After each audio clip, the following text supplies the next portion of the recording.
Are you ready? Can crush us. It don't really get no better than this the podcast that you're looking for if you're really heavy into wrestling. Hosted by the Mark. Energy that's so amazing. Gotta keep it entertaining. Rep the Can Crusher Nation. Yeah, you know what's going down in the ring. Lights out when you hit a ding ding. Knock 'em out like boom bada bing. Hold it down, you can crown me the king. Gotta shout out to the Miz and Duke the Dumpster. We choke slamming everybody. Power driving, hit 'em with a face buster. Yeah, this the show you need and it ain't no need for waiting. Mark, hold it down for the Can Crusher Nation. All about wrestling and keep it entertaining. Can Crushers Wrestling Podcast. Time to break 'em, let's go. Yeah. Can Crushers. Yeah. Can Crushers, let's go. Hey, this is the Barbie Killer, Haley Shadows. I absolutely hate Can Crushers, but I'm going to be on it, so stay tuned. Your favorite wrestling podcast. That's Sir Michael Jenks. What was your Elgato? Was it Delgato? What was your cat name? People were like, what the fuck is he talking about? Oh. That's already knocked off, by the way, too. Well, outside of Jenksy Cat, it was Elgato Day Jinx or something like that. I think they put the Day Jinx on there just to kind of Make it. do it that way. Yeah. Yep. That's the big cat, Sir Michael Jenks. I'm Mark the Mark. I don't even remember anywhere mine was. I called you Martinez most of the time, so that was it. That was it. We all had cat names for a minute, and this is going nowhere fast. So welcome to Camp Wrestling Podcast. We're here. Strap in, sit down. We have a review of a pay-per-view. We have 2 pay-per-views to predict. We have to talk a little bit about this week in wrestling. We're stoked about what's happening today besides wrestling. I have a wedding to go to. I'm not drinking as of yet, and we both got fucking great presents in the mail. Not presents, but as soon as the show was over last week, you guys knew where we were. Jenksy got online, got a shirt. I got online, got a shirt. We could swap, and I'd be happy just changing shirts with you every once in a while. If you wear mine, you wear, because we both went a different way. Yeah, we did. I went classic. Yeah. I went with it was an Uncle Howdy shirt. It was a to buy everything from his store was pretty much sold at the most part when I bought mine. So I got a Howdy shirt, I got a beanie that had the Firefly on it, and then a couple of days later they had released the Firefly shirt. But you got an awesome design going on over here, so let's talk to the people about this one. And you also got a green shirt, guys. He made it a point. I don't have green in my wardrobe, or maybe like 1 or 2. But I saw that you could customize this, and it is a caricature. Apparently, not apparently, it is of Bray Wyatt, and he's standing over the "Let Me In." But I made it a green shirt, and I fell in love with it. What did I tell you the place is called? TeePublic. TeePublic. Yeah. Yep. Go to TeePublic and support. I have no affiliation with them, so I don't care if you buy from them or not. I'm just telling you, they have amazing wrestling shirts there. I also stumbled upon another one, a Terry Funk one with the Double Cross Ranch and all of that. So stoked. Yeah. There's a lot of good stuff out here. A lot of good designs. A lot of them. Are you still on it right now? I got it up. I had it up on the screen. I was looking at it, and I'm like, there's a lot of good shit on here. You could easily spend money if you're not careful. So I should probably get off this site. I went in for 2, and I got out quick. That's a smart move, because you get lost quick in this thing. Yeah. And there's so many more that I want, because I went back already. There's so many good ones out here. And I'm only looking at Bray Wyatt, guys. I couldn't even imagine, from Undertaker to Austin to Funker to, Jesus, probably even Hulk Hogan's out here somewhere making up things about selling out Wembley. But, you never know. 9 million people at Wembley, you said. 9 million people at Wembley. And But sidebar real quick, TeePublic, they also have like this old school like WrestleMania shirts and this, that, and the other, like Mid-South shirts and everything. Check them out. They're well worth it. Maybe they should become a sponsor. We'll get shirts quicker if we're ever going to get shirts again from that other brand here in a minute. I'm not holding my breath. I'm not either. But yeah, they have a lot of t-shirts, not just wrestling, but a bunch of stuff. So go out there, take a look at it and all that. I kind of want to look at Hogan's stories that he's been telling recently at some point, and we just sit there and go with it itself. I was going to say we should just go through and listen to what Hogan has said. We could play it as, did I make this up or did Hulk Hogan say it? Yes. And we'll see what happens. So we should slot that in as a spotlight, like the week after. We almost have to do this. That can be pre-recorded, by the way. Yeah. A week after number 500 or something. Yeah. Since we're already together. That's what I'm talking about. Yeah, I'll write the note now. Yeah, remind us. So that next day when we're coming over our comatose. No, I'm kidding. But yeah, mark that. We're doing that. Did Hogan say this or do we make it up? I love it. That's your creative mind. How was your week, sir? Well, the highlight right now is coming up with that segment for our show and that spotlight. But no, the week overall, not too bad. I don't know if I'm coming across more echoey in here, but I have switched the office and the bedroom with the office, and I can hear it reverberating in here. Crazy right now. I don't hear it yet. Well, that's good. So I spent the entire afternoon today flipping bowls, just getting settled into the new abode here. So just things happening there. I'm trying to think during the week what happened. Yeah, there's a lot of Bray Wyatt stuff during this whole week. Promos, seeing what you see on TikTok versus Instagram versus here, there, whatever. Work-wise, it was fine. You know, life is good right now. Nothing too crazy things going on, which is always a plus. I just had the day off and was just flipping shit around and doing the best I can, enjoying a long weekend, which was desperately needed. Weekend to boot for you. Hey, 4-day weekend. Yeah, I'll be off Monday too, going into Tuesday. But so yeah, that's been my week. It hasn't been anything too fantastical, which I am 100% grateful for. I'm perfectly fine with that. I don't need anything crazy going on. So that's been my week. How about yours? Well, echo everything you said. It was a lot of reading what wrestlers have wrote, because as you guys know, if you didn't listen to last week, we recorded Thursday for last week, the day that Bray passed, and then everything just started trickling out Friday, Saturday. So that was a lot of that for me. Saturday was a very watch the Randy Orton and Bray match where the house got burned down, even the swamp match. Like I dove into everything of Bray, maybe watch a couple matches, get online and read this, that, or the other. Alexa Bliss made me cry hardcore. There was a lot of stuff that I had to settle down and just do it in pieces in between a video game or whatever I was doing life-wise. But it was a lot of Bray stuff, though. Felt bad I didn't give a lot of time to Funker, but that, for myself, that still needs to come too. That's why the shirt came, so maybe that's like the next week's shirt that I wear. I'd love to wear it to the wedding tomorrow. It's black and white.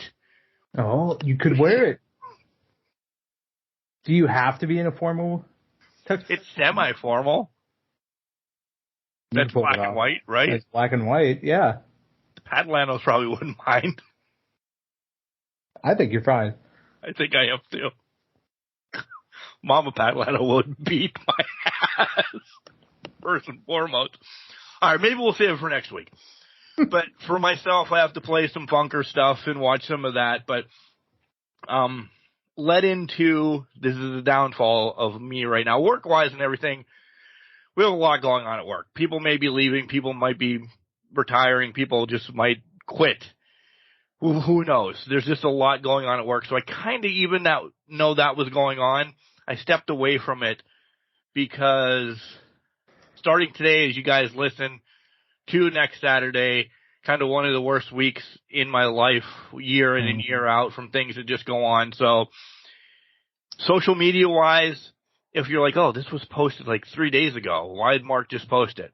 A lot of stuff this week, I'm throwing it out there right now, is going to be scheduled.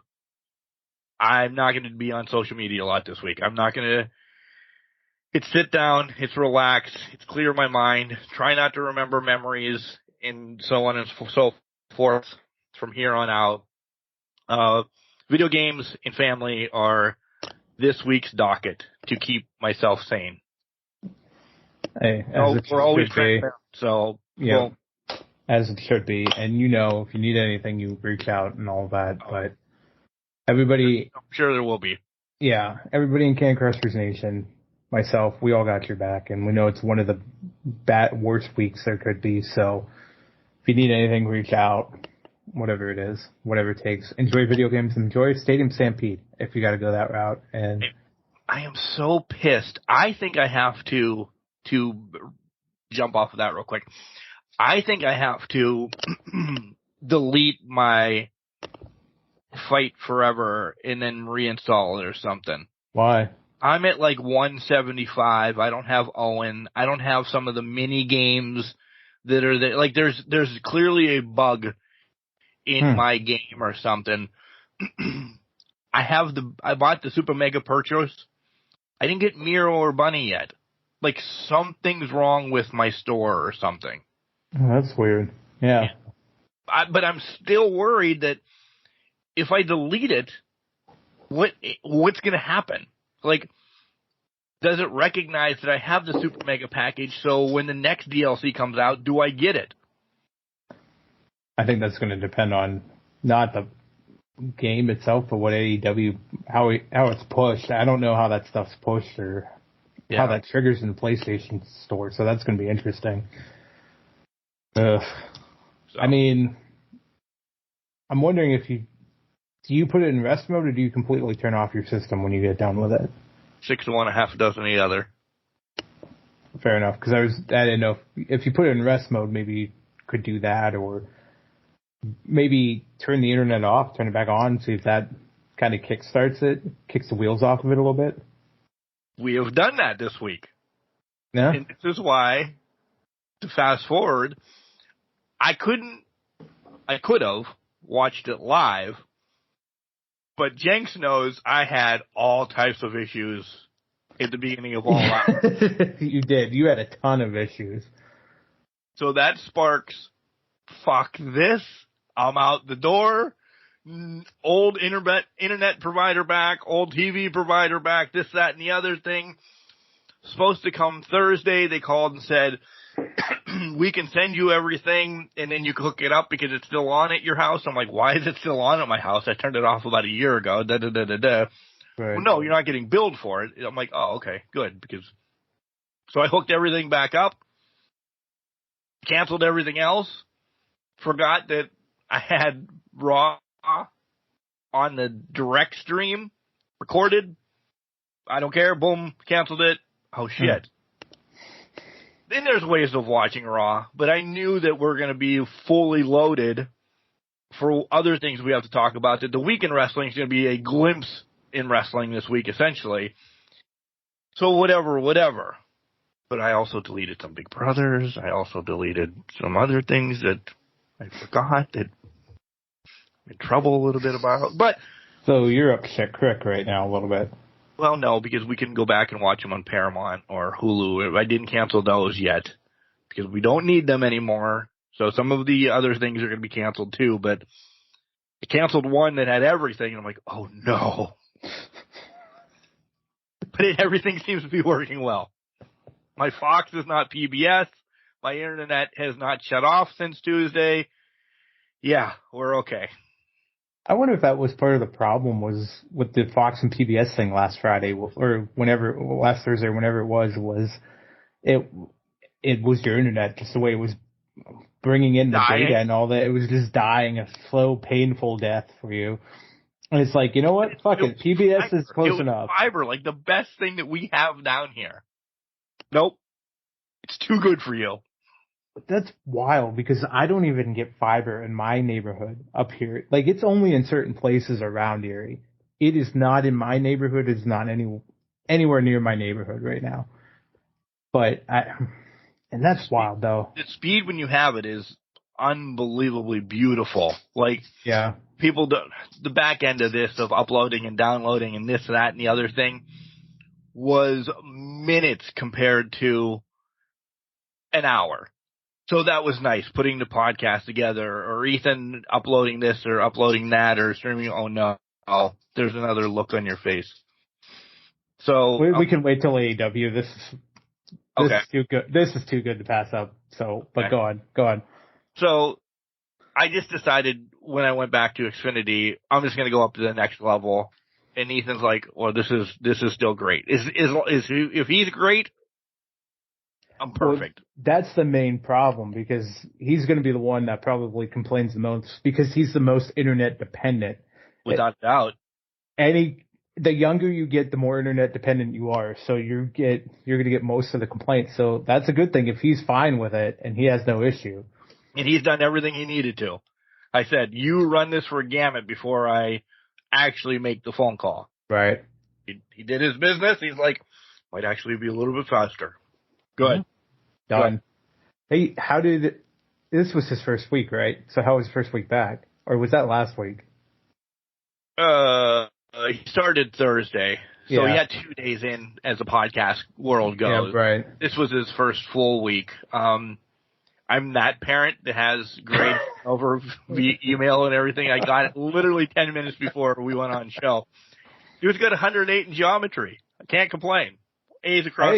I mean, it's first week. Listen. Yeah, but still, you know. He loves it. Good. Junior year, he's loving it. Nothing's wrong. He's good to go. Yeah. Yeah, that's fair. Well, that's good. At least he had a decent week. He's knocking it out of the park now, so that's a good sign.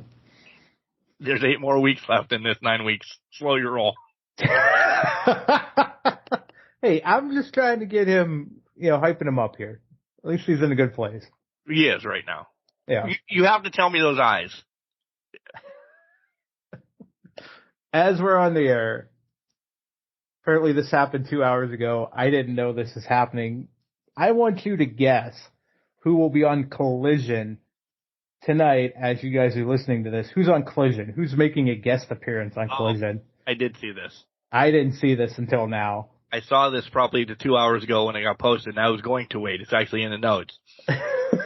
Dennis Rodman making his return to whatever the hell they call the arena there. The United Center. So yeah, I can't even believe. Is he replacing Steamboat against Ricky Starks? God willing, at this point. I hated this match back in WCW. I could only imagine they're not going to be good. I don't know, because why else would you bring Dennis Rodman to the United States? You know what I mean? Why else are you bringing Dennis Rodman in? Right. We had Tyson for a match, right? We had Tyson for a match. We had Shaquille O'Neal for a match. Yeah, so what are you bringing him in for? What's Rodman in for? Is it maybe he's going to join the Bullet Club Gold? Yeah. It is a quick turnaround, which is telling me they need tickets. Mm-hmm. So they have to, or they need buys right now. So they're like, let's get the craziest fucking basketball player we can get at this point. Dennis Rodman. Malone come out of nowhere? Malone, I think Karl Malone's in the forest somewhere in the woods, just hiding out. Good for him, too. Yeah. Enough that he doesn't need to. That's fair. He doesn't need to do any more. So, no. But Jesus fucking Christ, Dennis Rodman.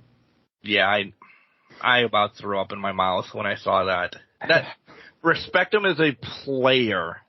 Yeah. Was doing everything. His antics were a little bit too much then. It would blow people out of their mind now. And now, well, I mean, he can full-heartedly say he's been to North Korea and talked to Kim Jong-un, so he's got it all now. Yeah, he does. Yeah, I shouldn't have asked you about those eyes. Well, last week it was something that bad that happened, but right. I got that was just too much. I can't believe fucking Rodman. Anyways. What games are you watching? Listen, you guys know. It's the start of NCAA. Well, it started. It is last week. A couple games the last couple nights, but the big games start. Boom, bada bing. I will throw this at you. I'm also pet sitting a neighbor. Not a neighbor, but a neighbor's dogs. Are they kennel trained? They are kennel. The neighbor, not the dogs. Yeah, the dogs are not. The dogs got out of the. Actually, when I went this morning at 4:00, the one got out of his kennel, ripped the curtains down, and decided to bend the curtain rod. Damn. No bigger than Max or Bailey, by the way. It's not like it's Miggy or a horse. This dog is just full of energy. So I texted the person. I'm like, I did not have a rager at your house. Nova got out and just decided to shred stuff. I apologize. She's like, well, we're moving in 2 months. I don't care. Hey, whatever works. The downfall is there's also a lizard iguana or something I have to feed, and it's feeding day tomorrow, so You have to feed an iguana? I hope it likes getting fed via helicopter. Right? What do you got to feed it? Is it bugs? Well, yeah, she has it loaded in the fridge in this little cup and everything. It's maggots and snail worms and lettuce, essentially, that I just have to drop in its cage. But I've been by the cage before, and it just comes at its food. Even if you're like, you cannot see me, people. I understand this, but Jenks can. I'm dumping it from afar above the cage, and it's just, and since the last time I watched this farm at her house, it has doubled in size now. Oh shit! Yeah. Was it just for? Was it like a baby the last time? Yeah. Okay, that makes sense. Now it's a fucking monster. Excited about that. Really excited the dogs about are that. good. The dogs are good. She knows I'm a dog person, so I hang out with them but I don't even, normally I don't go in the room with the iguana. I'm good. It gets fed like once every other day or whatever. That's what I'm feeding it. Whatever. So, yeah. Fair enough. Yeah. All right. As we go, it is NCAA weekend kickoff. Pitt is favored by 42.5, which scares me. I don't give a shit if they cover the spread or not. Just win. Because these are the games that, like, one turnover instantly becomes a 28-point game. It'll turn it very quickly at the drop of a hat if you're not careful. Who are they facing? I just pulled up the schedule for this weekend. Oh, Wolford. That's right. It's 3:30, the same time the wedding starts. Oh, that's right. Okay. So I'm going to be that guy for the first half. You're going to have the phone on? ESPN Plus. Yeah. Shouldn't have got a haircut. Maybe left it grow for a little bit so I can have an earbud in. No, I'm kidding. You could make that work. Just play it non-discreet. Act like you got wrap your ear. A headache on one pretend side. like your ear got hit with, I don't know, got attacked or something. Just put a bandage over it, and then it's just got the headphone in. Play it off. Yeah. And then just pray the other person in front of you has like a baggy shirt on, so you can kind of rest the phone on their hoodie or something like that. I don't know. I thought way too much about it, but right. So, is it also bad that bail from the wedding so they can at least see Penn State, West Virginia at 8:00? I mean, that's a solid ass game. That's going to be. It's not supposed to be as good this year. That's fair, but I think they'll get an upset or two out there. I'm scouting them for 2 weeks for Pitt. For sure. Said, will you scout the Penn State game? Well, I know you're an important season ticket holder down there, so. Right. The game's in West Virginia this year, right? For Pitt? Yes. Yeah. Yeah. Okay. And I did not get selected to go this year. I didn't get selected to go to anywhere because I didn't try for North Carolina or anything like that. I tried for the West Virginia game. I tried for the Notre Dame game. I'm sure I can drive to Syracuse if I want. I'm sure those. That's not going to be that bad. Those tickets will not be sold. Those might become a hot commodity at some point. I don't know what to tell you. Yeah. If Pitt's undefeated going into that game, maybe. Yeah. No, that's true. Again, that's another pipe dream. Yeah, that's fair. Are you watching something?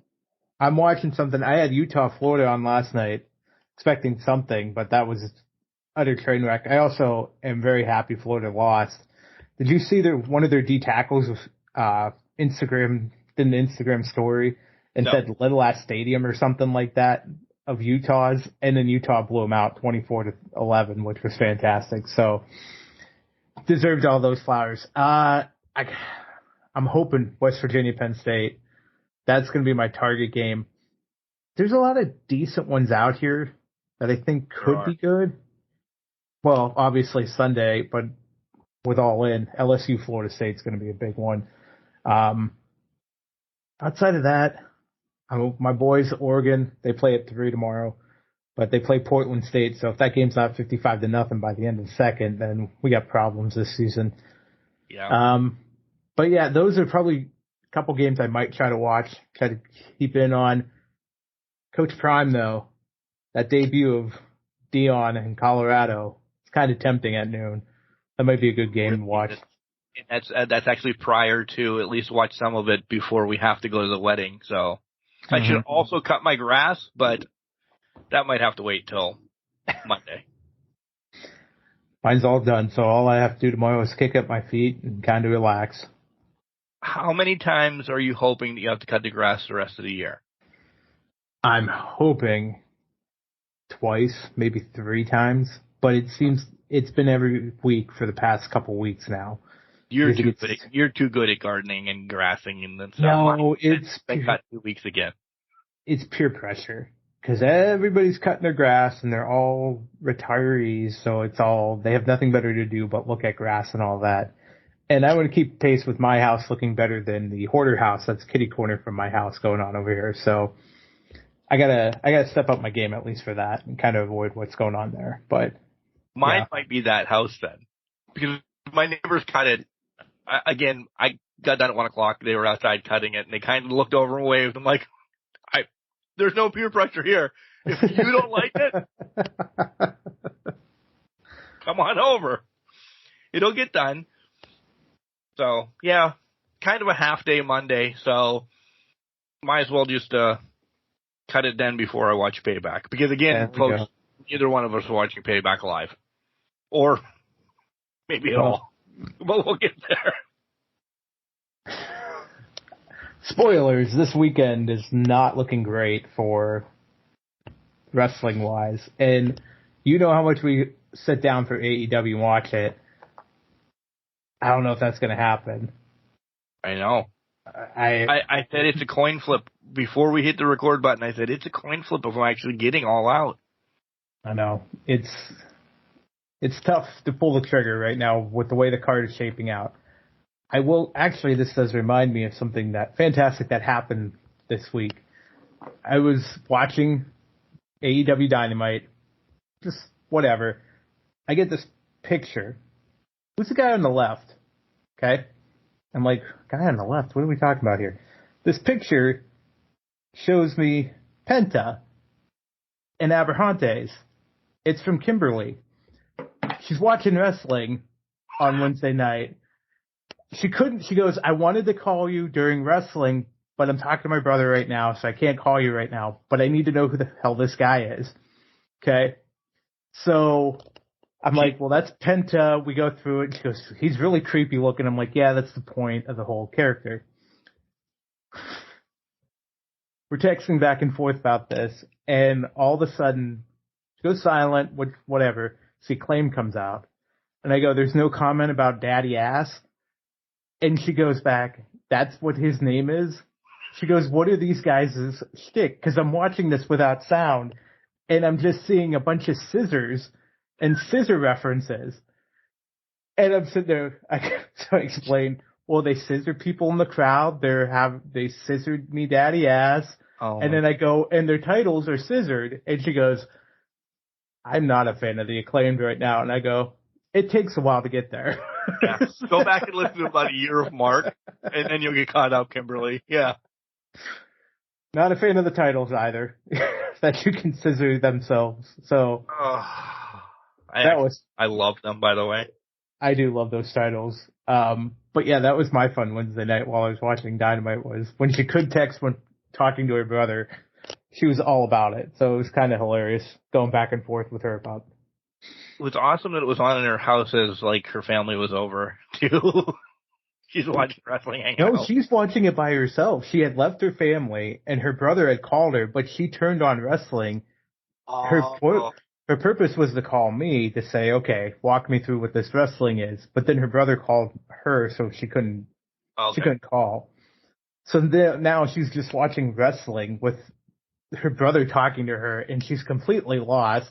There's people called Daddy Ass, and they're scissoring each other on here. And there's a scary mask guy. And there's a scary mask guy. She has no clue. I can only imagine what she thinks of Orange Cassidy. There's so many other people that she needs to discover from back in our days now. Like the Boogeyman. And the Boogeyman's a jokey one. Yeah. I don't think she'd like him. She wouldn't like Boogeyman. She wouldn't like Mantar. She wouldn't like Bastion Booger, obviously.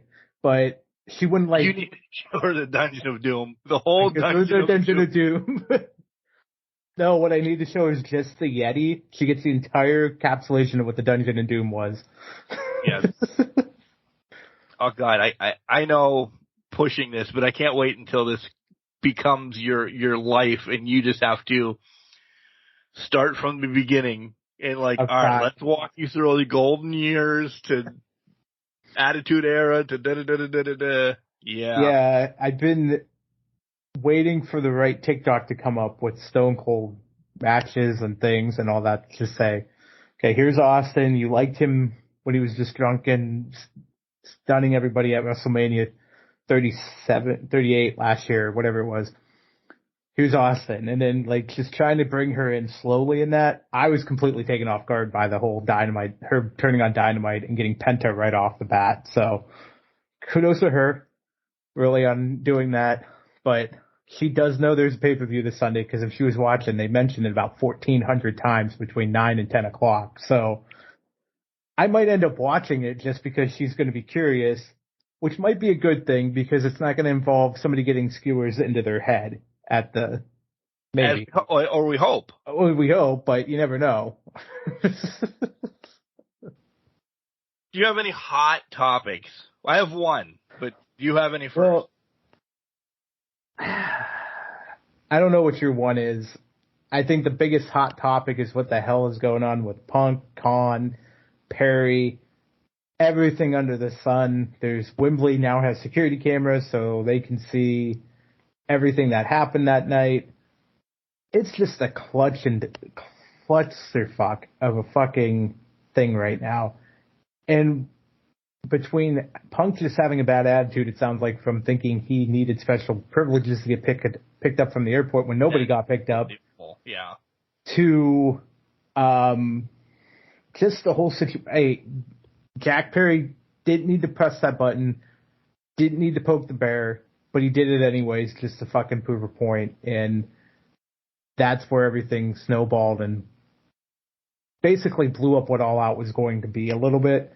In that aspect, I didn't understand, and I think a lot of us didn't understand when Perry, and we'll get to All Out to talk about it, did that whole shtick on the windshield. And he's like, it's real glass. I thought it was a poke at somebody else. Maybe, no. And I'm not saying Impact but because I don't know if I didn't hear of the issues that they were having or anything, but woof. Maybe it was a Sean Marty thing. Honestly, I thought they were really mocking the barbershop back then. Oh. That was the first thing that came to my mind, that it's real glass. I'm like, oh, you're a dick. That's so old. Yeah. Why are you bringing this back up? No, it's because Punk was, I don't know who I'm defending, but Jack wanted to do something else with glass, and Punk wouldn't let him do it on Collision, essentially. Yeah. And he went nuts, and it did it anyway on All Out. We're first talking about. So, yeah. And then shit goes high backstage. When he did it, I laughed. I'm just like, okay, chuckles. But I didn't put two and two together that we're stuck on this whole Punk thing. He was just like, oh, it's real glass, whatever. The fact that it completely blew up backstage is just telling me that there's a lot of sour grapes for no reason going on right now. And there's a lot of prima donna, yes, if you will, about it. Because there's no reason it should have spiraled out of control. Your ego is not the be all end all. You're being prideful when you start a whole fucking fight right before a pay-per-view, throw monitors, knock monitors over. I kind of and then they were going to send somebody else out because Punk was just being so over the top. Like, I get Perry shouldn't have poked the bear, but at the same time, the bear shouldn't be this susceptible to being poked, being criticized like that. Okay, Perry did it. Big fucking whoop, move on. You were fine with him last year, and now you're on a whole shit and bender because things aren't going your way. Yep. Thunder Rosa said it best this week. And she's like, listen, there's so much shit that happens behind backstage that shouldn't get out. Stop. Yeah. It shouldn't. I brought it around to our terms because she said it definitely better. But yeah, they're a family. They're going to fight. There's going to be arguments backstage. It doesn't need leaked all the time. Nope. And I agree. As a wrestling podcast, we talk a lot about leaked stuff. Yeah. We could talk about just matches more. You have to get our thoughts on leaked stuff, though. I mean, because it's out there. Never leak anything. I'm not going to say, hey, in High Ground, this and this happened backstage. No, that's not what happens. You don't leak stuff like that. But we talk about it because we're marks too. Because once we get it, we're marks. We talk about it. We're marks. It's drama. It's something outside of what is the scripted product or the promos or things that are going on right now. It's real life. We're the same as people that, and I'll include everybody that love Real Housewives of New York, Bar Mitzvah, Dubai, Russia, Siberia, Guam, that thing. Because it's all, even though that's probably kind of scripted in its own right, it's still fucking entertainment because it's all drama. Yep. It's like a moth to a light where you're just attracted to this shit show. And when it's somebody that's been a part of a shit show activity before, like Punk has, with storming off and last year. Well, yeah, exactly. It's essentially the same pay-per-view from last year. And then take the history 7 years before that, when he just walked out on a different company because shit didn't go his way then. Your first instinct is, oh my God, he's at it again. The track record's here. Da da da da da da da da. Jack Perry should not have poked the bear. There was no reason to do it. He did it anyways because he was like, you know what? Fuck it. It's real glass. We're going to do it anyways. Might as well just fucking do it. Because I don't think at the end of the day he was expecting Punk to get that over the top about it. Which maybe that's naive in its own right thinking. But at the end of the day, suck it up, man. Yep. Listen, I'm a big Punk fan. I just ordered a t-shirt of Punk's offline for the Trevor Project. That's you, yeah.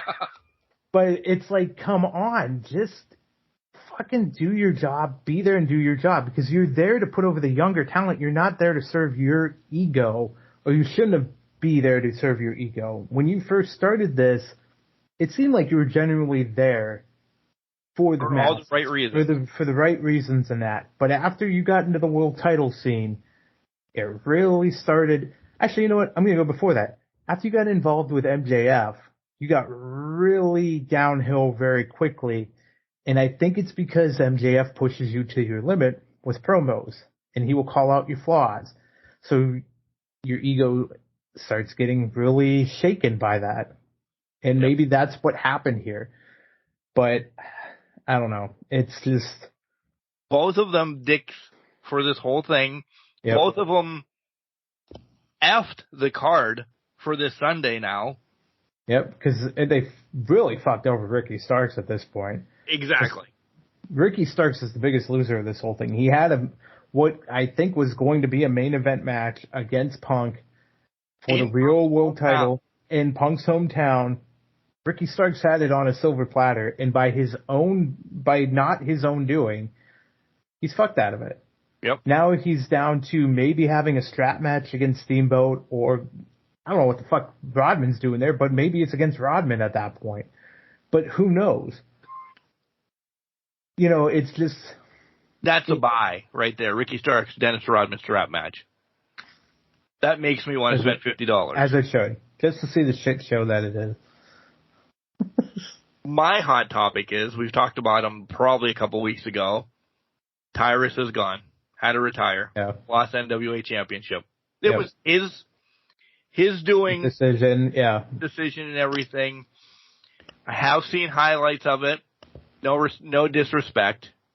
He's done what he's done in a professional wrestling career. That match, last weekend, Ric Flair looked better in his last match. Tyrus looked done. Like, physically just done. So. Yeah, between the DDT, the elbow drop, that just seemed meh. Yeah, Tyrus was done. He's on the bigger and better things on Fox News, apparently. So, I wouldn't say better things, but bigger things, I guess. He's on TV more. He's on TV, yeah. That's it. So, maybe this will give a spin to I think, listen, we're being dicks. At least I am. This will be a better spin for the NWA. Get a little bit of youth shot in their ass, because I was actually shocked that Camille lost her title too, but both pretty powerful. Got the tag team titles too. So you see somewhat of a youth movement coming back to the NWA, and I'm happy for that. That's really what they need. They do need that injection. Get it to the younger crowds. Get it on them. I mean, with Camille, I think this was her last match too there. It was her last contractor match or something from what I saw. So she could be on the bigger and better things in her own right. But I hope. It ended up being, 800 and some days, I think it was? 14, I think 14, 8, 15. Yeah, somewhere in that range, yeah. Hell of a reign for a women's championship. Regardless of who you are or what you know, it was a hell of a women's reign. 2+ years at that juncture. Yeah. Got to give it to her for that. I hope she shows up at either Impact or AEW. Okay. I don't know if her path is yet set for WWE, but I think she could do good things at either of the other two places. I think she could do good things at either places. I think she could get injected really quickly into that main event scene if able, depending on what's going on at that. Especially in Impact, she could definitely get injected in there. If it's AEW, maybe it's a TBS title, but people know of Camille. So she is a big named free agent that's going to be out there for people to try to get. So hopefully the bigger and better for her as she goes forward with it. With Jordan Grace returning to Impact, I think that would be a great first feud for whomever has the title when they finish their feud to move on to take on the championship. Yeah. Just my thoughts. So I'd love to see her at AEW, but I think there's something built maybe a little bit better for her at Impact right now. I could buy that. I could see that. And a more direct shot to the moon right now with Impact. Yeah. It's kind of a process. Listen, WWE, probably still AEW, Impact, Indies, NWA. Yeah. Dick, but that's the way it goes right now. I mean, NWA has fallen down the ladder right now. I mean, look at Cardona. He's going around the indies and just making the biggest name he can for it. Yes, he's a former WWE talent, but he's going around and doing everything under the sun. I mean, GCW, overseas, just these different indie promotions he's popping up, and he's making everything better. That little time he was in NWA, he was great. It was fantastic. But that has kind of slipped down the bar when NWA 75 is in a hotel conference room looking place. There's not a knock there, but it just didn't have the same liveliness that you could see at the indie shows that we've been seeing in any basketball place or anything like that. The indies have been popping right now, for the most part. Agreed. All right, you guys want our takes on the week in wrestling, or do you just want us to go right to, and I know we're not going to be able to answer this. Can I get your take on something else, though? Oh, yeah. Before we do that? A couple hours ago, we talked about college football, but we didn't talk about the final announcement that Cal and Stanford and SMU are going to the ACC. What are your takes on? We knew it was coming, so we did, and there was a little bit of things that are like ACC was like, no, we're not gonna, and then da-da-da-da-da. I love it. Yeah. I really do. I mean, again, go back a couple of weeks. The travel sucks. It's not right for the other sports and everything. Cal and Stanford got a great name to it. SMU was great. They were blackballed. They're kind of still just coming back around, getting there again. I feel, at least. Yeah. I did see one thing, and I think this is an amazing idea. Oregon State, Washington State, and somebody else should go to the Big Ten. And then there should be a 1 week rival, ACC, Big Ten, like Oregon would play Oregon State, Pitt would play Penn State, Stanford would play Washington, whatever. But I mean, they would just have. I think that's cool. That's what they should do. Yes, sign up for that. This way, it's always built in. Listen, I'm a homer. I think Pitt and Penn State should play every year. Just because. Same thing, Pitt and Western. There's some games that should happen every year. Ohio plays Michigan every year, no matter what. Ohio plays Ohio State, I mean. Why can't Pitt doesn't have that game right now. Mm-mm. And what would it hurt Penn State to say, yeah, let's play your cross-state rivals? Yeah. Pitt is getting better. But listen, season ticket holder, graduate, I know. Sometimes I know. Don't come at me that Pitt's not nationally number one all the time. But they're climbing. That every year that they start, 2 years ago they were like 50th in the preseason ranking. Yeah. This year they're like 27. They're not there yet in the top 25, but they're knocking at the door. A couple great wins, they'll be in the top 25. Consistency. And I still like Narduzzi. I don't give a shit what anybody says. I like Narduzzi. Oh, he's a great coach. I think he's perfect for that Pitt role. I like that idea. I mean, if you think about it in terms of NCAA basketball, they do a ACC Big Ten week where they face off, or SEC Big 12 type thing. Do it in college football. Do it the first week of the season. Just get rid of all these scrap games that are just there to kind of need a tune-up game. Woodford, whoeverford. Oregon, Portland State, Alabama versus some Arkansas Ozarks team that's out of nowhere that nobody's ever heard of before. Just fucking let them go play those big kickoff classics and make week one something big.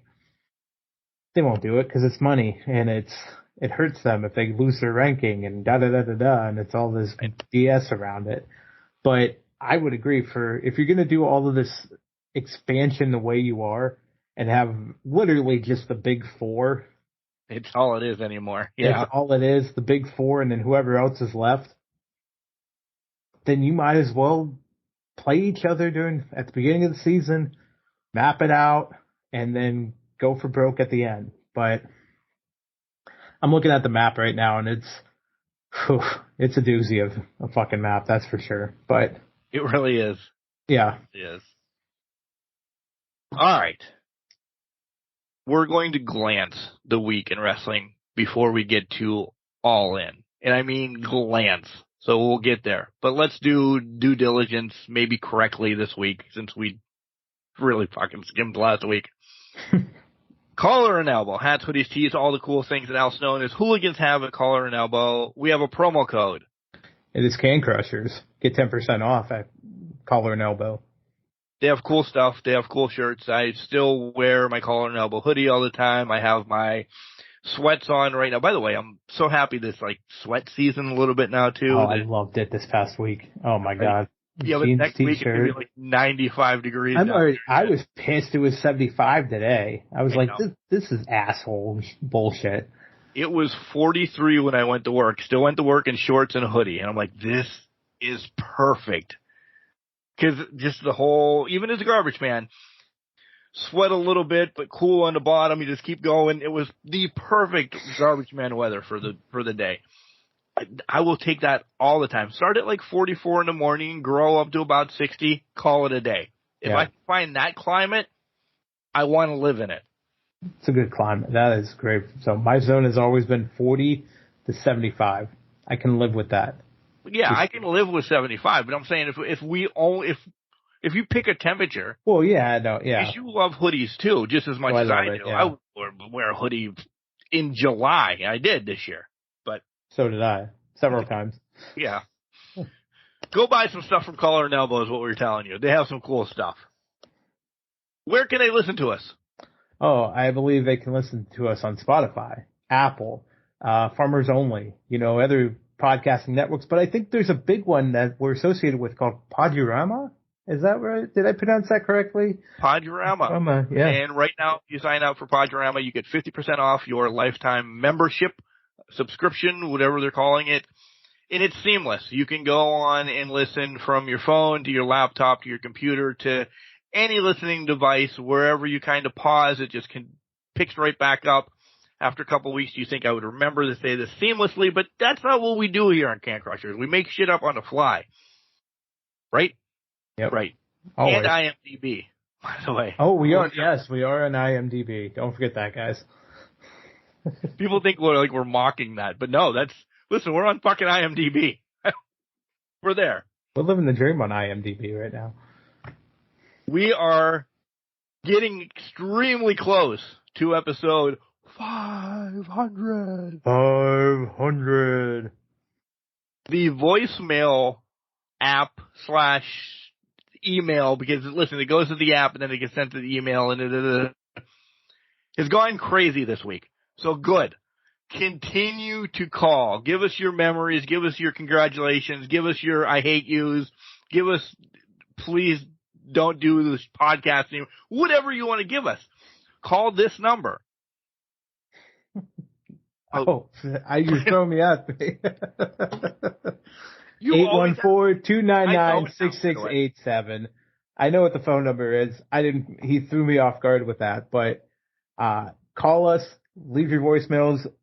Like Mark said, tell us you hate us, tell us you love us, embrace us. You've done it for the past 400 and how many episodes now? 95? Is that what we're at now? I don't know. Really? Thanks. Right under the fucking bus because I wasn't paying for that. Yeah. This is 496.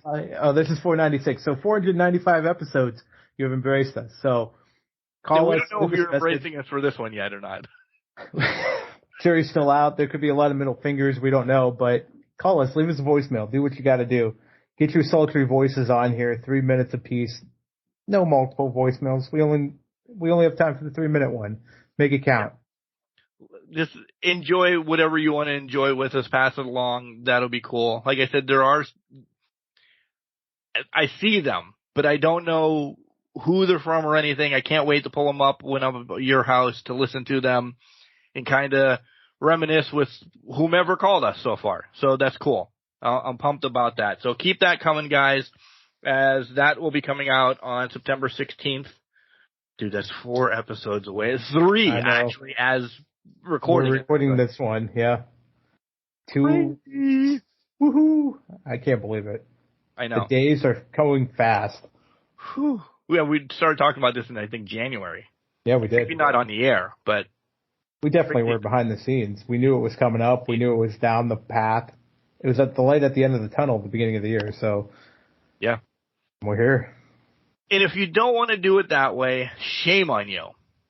But if you want to send in an email and you have us read it, woof, I don't know who's going to read that night, but you can send them in at cancrusher69@gmail.com. It's better to call the number 814-299-6687. I now have it embedded in my brain because I've posted it so much this week on the socials. So you've been very active. Yeah, you've been very active. You've been good. Good. Facebook, Instagram, Twitter, X, Threads, whatever the hell they're all called. We're there. Go out, join the conversation, start a conversation, start a fight with us. Do whatever. We may respond, we may not. Who knows? It depends on what time of day it is. It depends on what the fight is. It depends on the time of day and what the fight's about. We'll see. Right. All right. Here comes Al. I'll tell you more. Is that it? Yeah. I think that's it. We have merch too, by the way. It's all linked in our link tree and on every social. Go to Can Crushers Wrestling Pod website. You can see our beautiful faces in our bios, plus the merch store, plus links. It's all there. Get out there, and I think that's it now. I think we really did enough this time. All right. Here comes Al to tell you more about Collar and Elbow. Maybe he'll send you shirts. I don't know. T-Public sent it. I don't know. I'm about to pass out from my shirt waiting. Within days, T-Public sent us our stuff. But Collar and Elbow, they'll take care of your customers on their podcast. Wrestling. A love and a passion we all share. I've started a wrestling brand. The wrestling brand. A brand founded on the aspects of wrestling. Two entities working together to create a product that connect emotionally for people everywhere. Collar and Elbow is the brand. Passion and love for wrestling is the drive. I am Al Snow, and this is Collar and Elbow, the wrestling brand. Yo, what's up? This is the hooligan, Julian J., and I listen to the Can Crushers podcast. Welcome back to Can Crushers. Mark, Mike, Jenks, Martinez, whoever, we're here. We're ready to talk. I wanted to put on it. What did you just crack open that you just lost all? You have got me now. Now it's September. So It is clean out the fridge to get the fall beer in, get the mangoes out, get the wheat beers out, get them out. So that's what this week is. I cracked open, I have 2 more mangoes left. Well, now 1 more left in there. Of course, Miller Lite's always in there, but that's hey, you're coming over for a house for a minute, here's a beer. But the good beers, I only have like a couple left. So we're going to crack those out of the way tonight and be ready. And maybe next week then I have a pumpkin or some type of pumpkin beer. Oh boy. I have September. I know you did. You did say September. So I have 1, 2, 3, 4 different pumpkin October fall beers in there right now. See? Plus Yingling. Well, the Yingling's from the draft last week, and then I bought pumpkin Spooky Tooth, which I was drinking during the first segment. I bought that for myself, and then obviously the Pumpkin and Warlock's still out there, in there. So, by the way, we've talked about episode 500 and our drinking experience that we're going on and things that we've had plans. I have that bottle of nonsensical rum or whatever that is making the trip. Oh yeah, as well to figure out what we're going to do with that. That's fair. We got that. Probably end up just staying at your house, I imagine. So, thanks. I do have that bottle of whiskey, too, from Tennessee, too. That's not what I meant, but okay. Plus, we're going to go to a couple breweries that day. So, we're going to try a couple breweries out. We're going to have a nice experience before that, and then we'll figure out what we're doing with the rest of it later. So that's why we need you to call in for the show, because you're going to be the show. We're going to be like, oh, yeah, this guy, that girl, yeah. You're carrying in 2 weeks, guys. Calling a spade a spade. So during the break, Mark came to a light bulb. We can't cover the week in wrestling until we cover other things. So let's start with Friday, and I'm going to be the dick.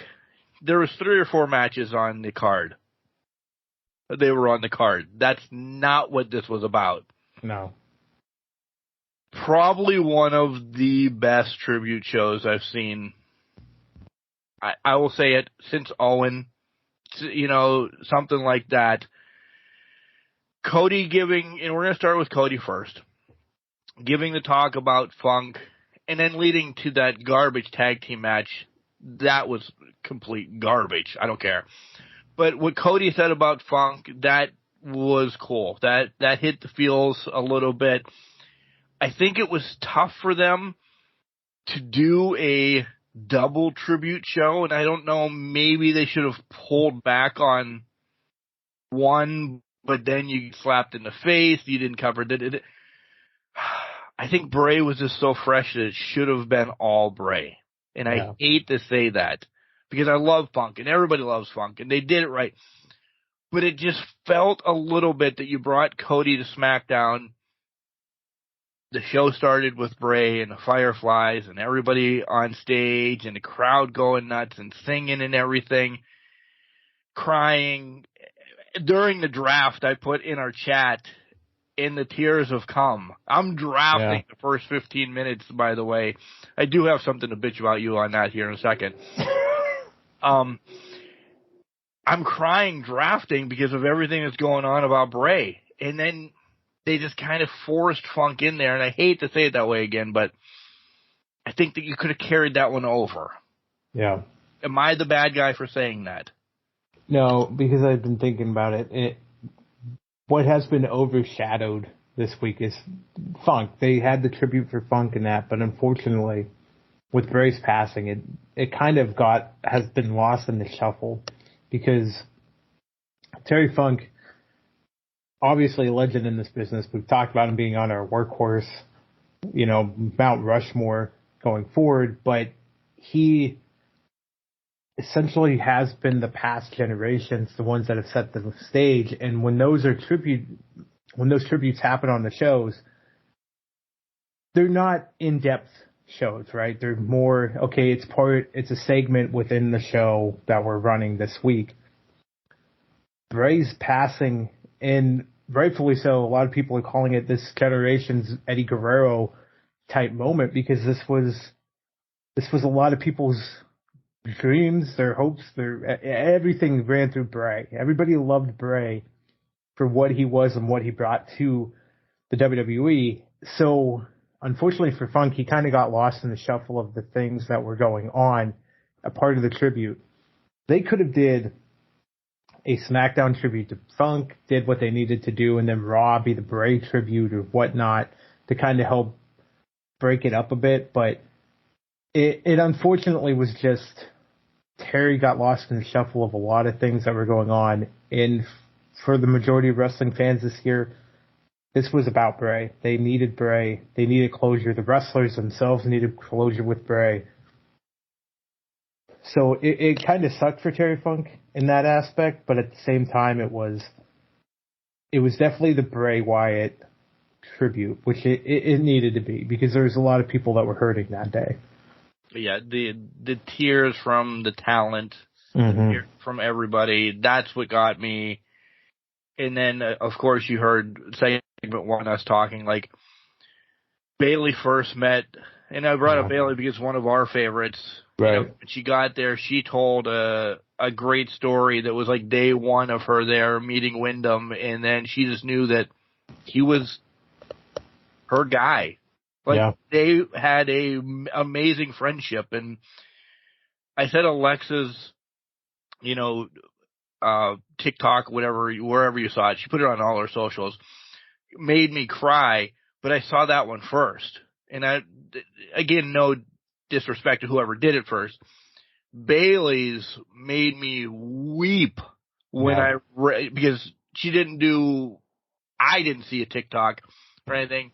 She posted a story. And I'm like, I'm feeling her feels and everything. So you just saw everybody there. And once again, we knock WWE for this, that, or the other thing.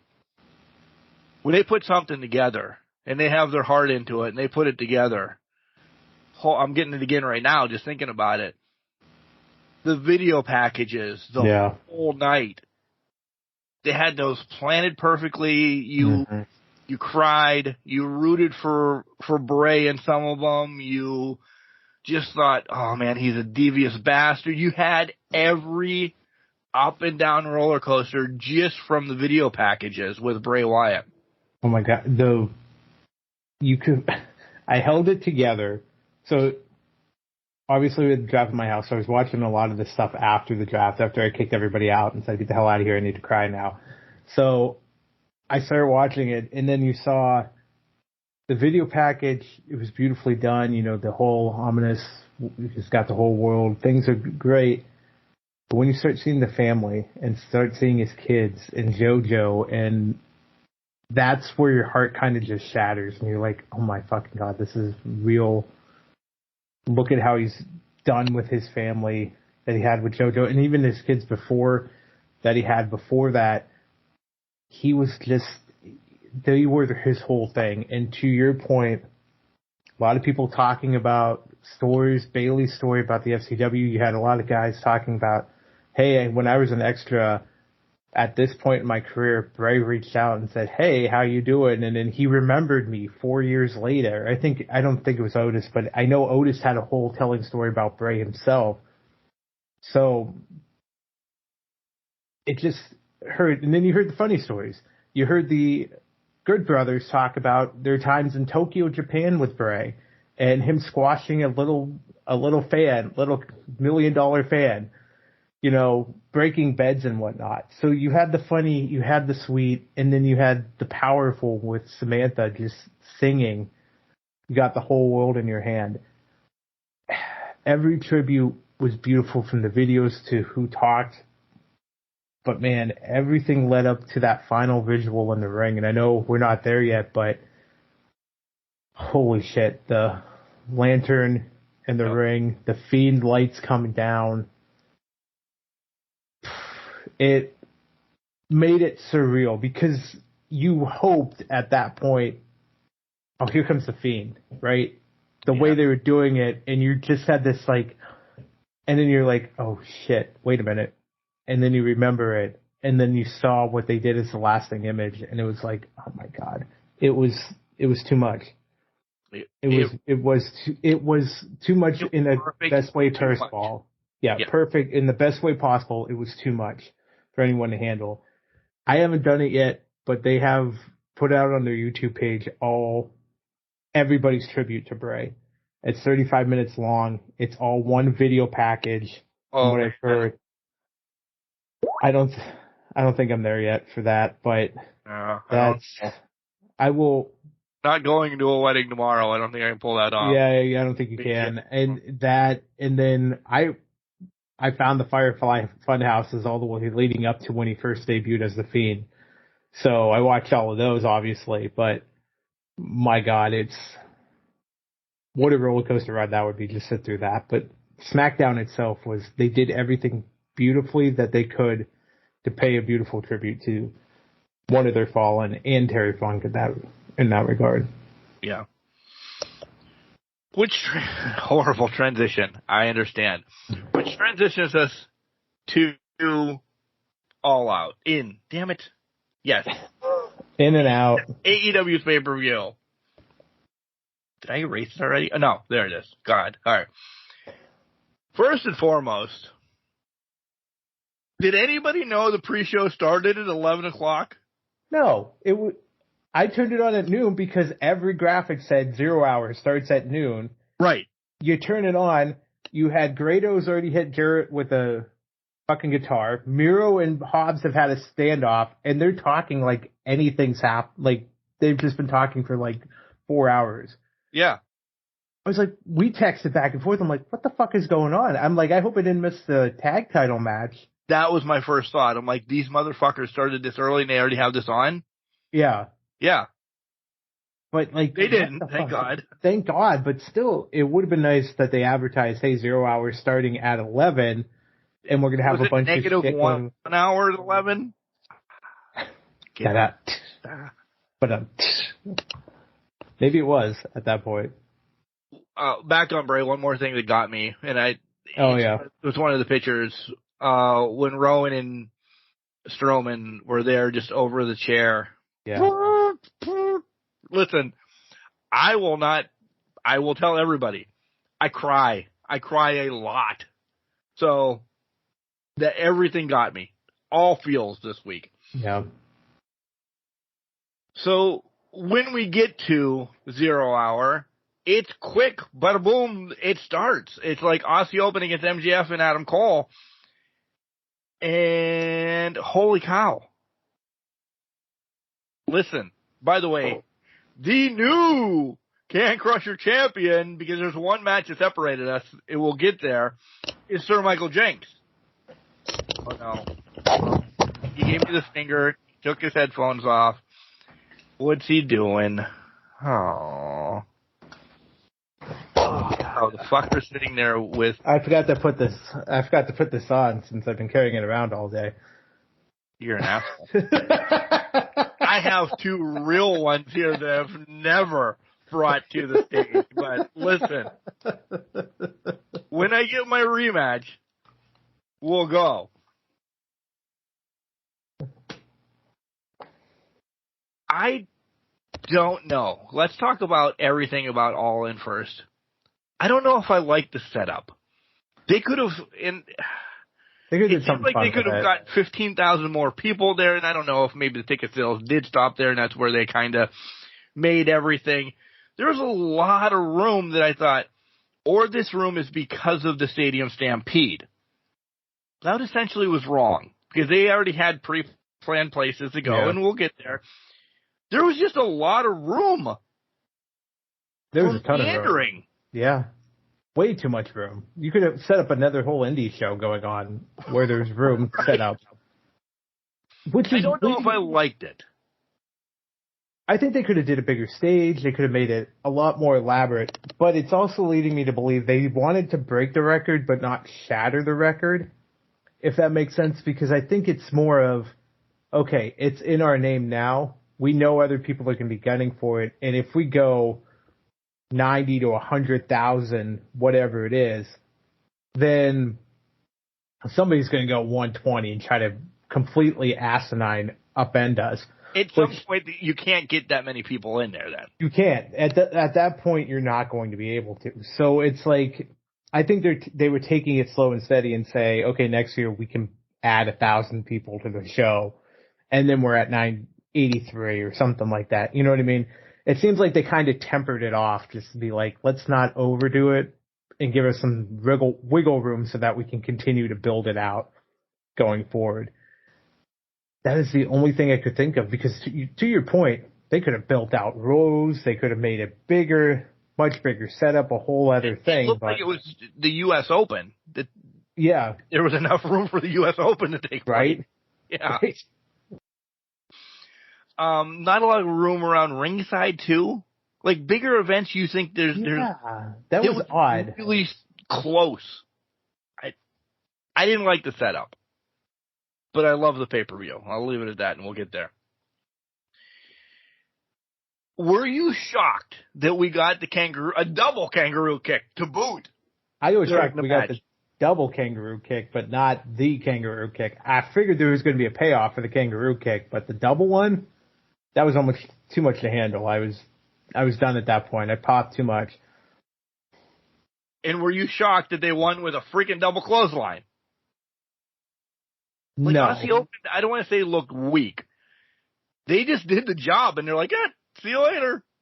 Well, and that's the thing. I thought this was going to be a little bit more of a banger, but they had to save themselves, I guess, for later in the night. So to me, it felt like they probably should have did something a little more significant to end the match than the double clothesline, but that is their tag team finisher. So I guess maybe they have to go with what they go with. I liked the match. I was shocked. So we'll leave it at that. Yeah. This is number 1 Mercedes Moné in the crowd. If you don't know that Mercedes Moné is All Elite without being called All Elite by the end of the show, you didn't watch the show. You're delusional at that point. Right. Even the scrum. By the way, we didn't watch all of the scrum. Well, after what, an hour and a half before it started? Right. I went and took Bailey for a walk and then by the time I got back, the scrum started. I'm like, I just was gone for a half hour. What is happening? Why are we not? Nothing. You just looked at the all-in backdrop. Well, backdrop. You could see people filing in, but nothing coming in for it. That's where I thought maybe something would have happened after the show. More so than during the show. Because it was leaked already that something had happened. But they didn't know who. By this point, before we get to the Hook Jack match, it was already leaked something happened backstage.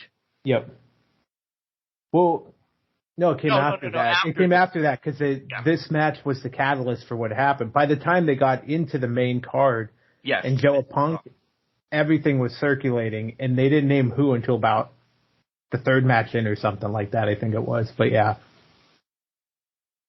I thoroughly enjoyed the Hook and Jack match, though. We'll throw all the things out about what happened and everything. We'll kind of drop that from here on out. But I really like this. I like the callback to the Rolling Thunder on a car. Like, that's stupid. One false move, either one of you are decapitated.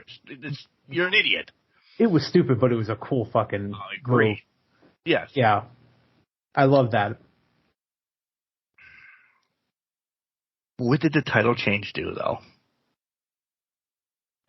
It was almost like just like... We got Jerry Lynn and RVD out of it. Yeah. For one-offs. Basically. Did Hook have to finish a book report or something? Like, where was he then?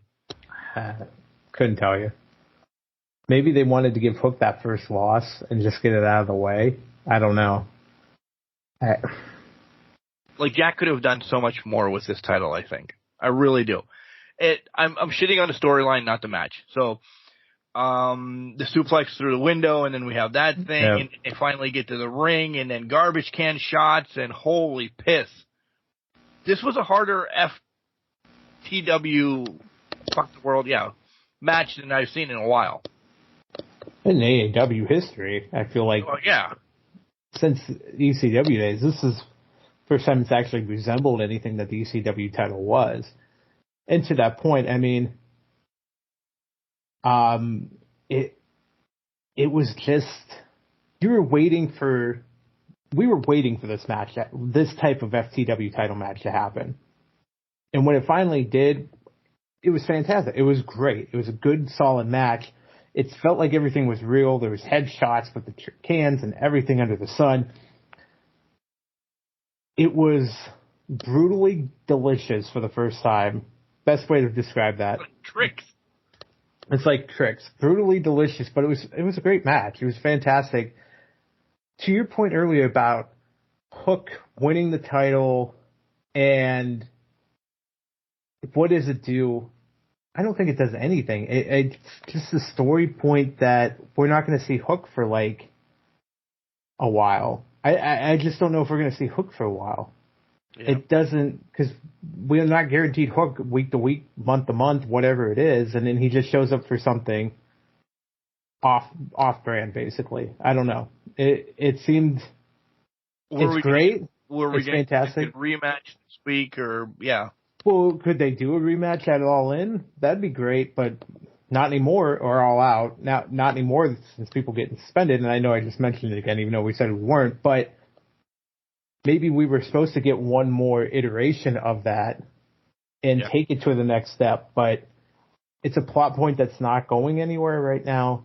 And honestly, in the storyline, it's 1-to-1. It's 1-to-1. There needs to be a grudge match. There needs to be an end to it, but I don't know. It just by the way, flat. These shirts that I got from TeePublic, again, not a sponsor yet, super soft.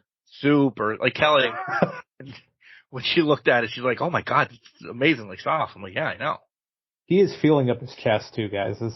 I'm watching. That's part of the reason I'm like distracted and stumbling on my words a little bit. Is he's just feeling himself up on camera here. This is why we don't have a YouTube channel, because we'd be demonetized instantly. We get to the main show, and we both said after this match, again, I know we're beating a dead horse. Before we knew anything, this was the perfect start to the real All In. The calling out to Hogan, calling out to Rock, all those moves on there popped me.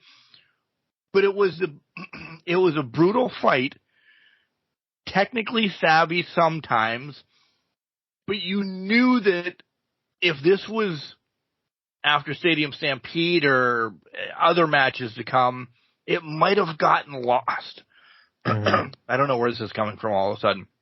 But this, I never thought of this to be the first match.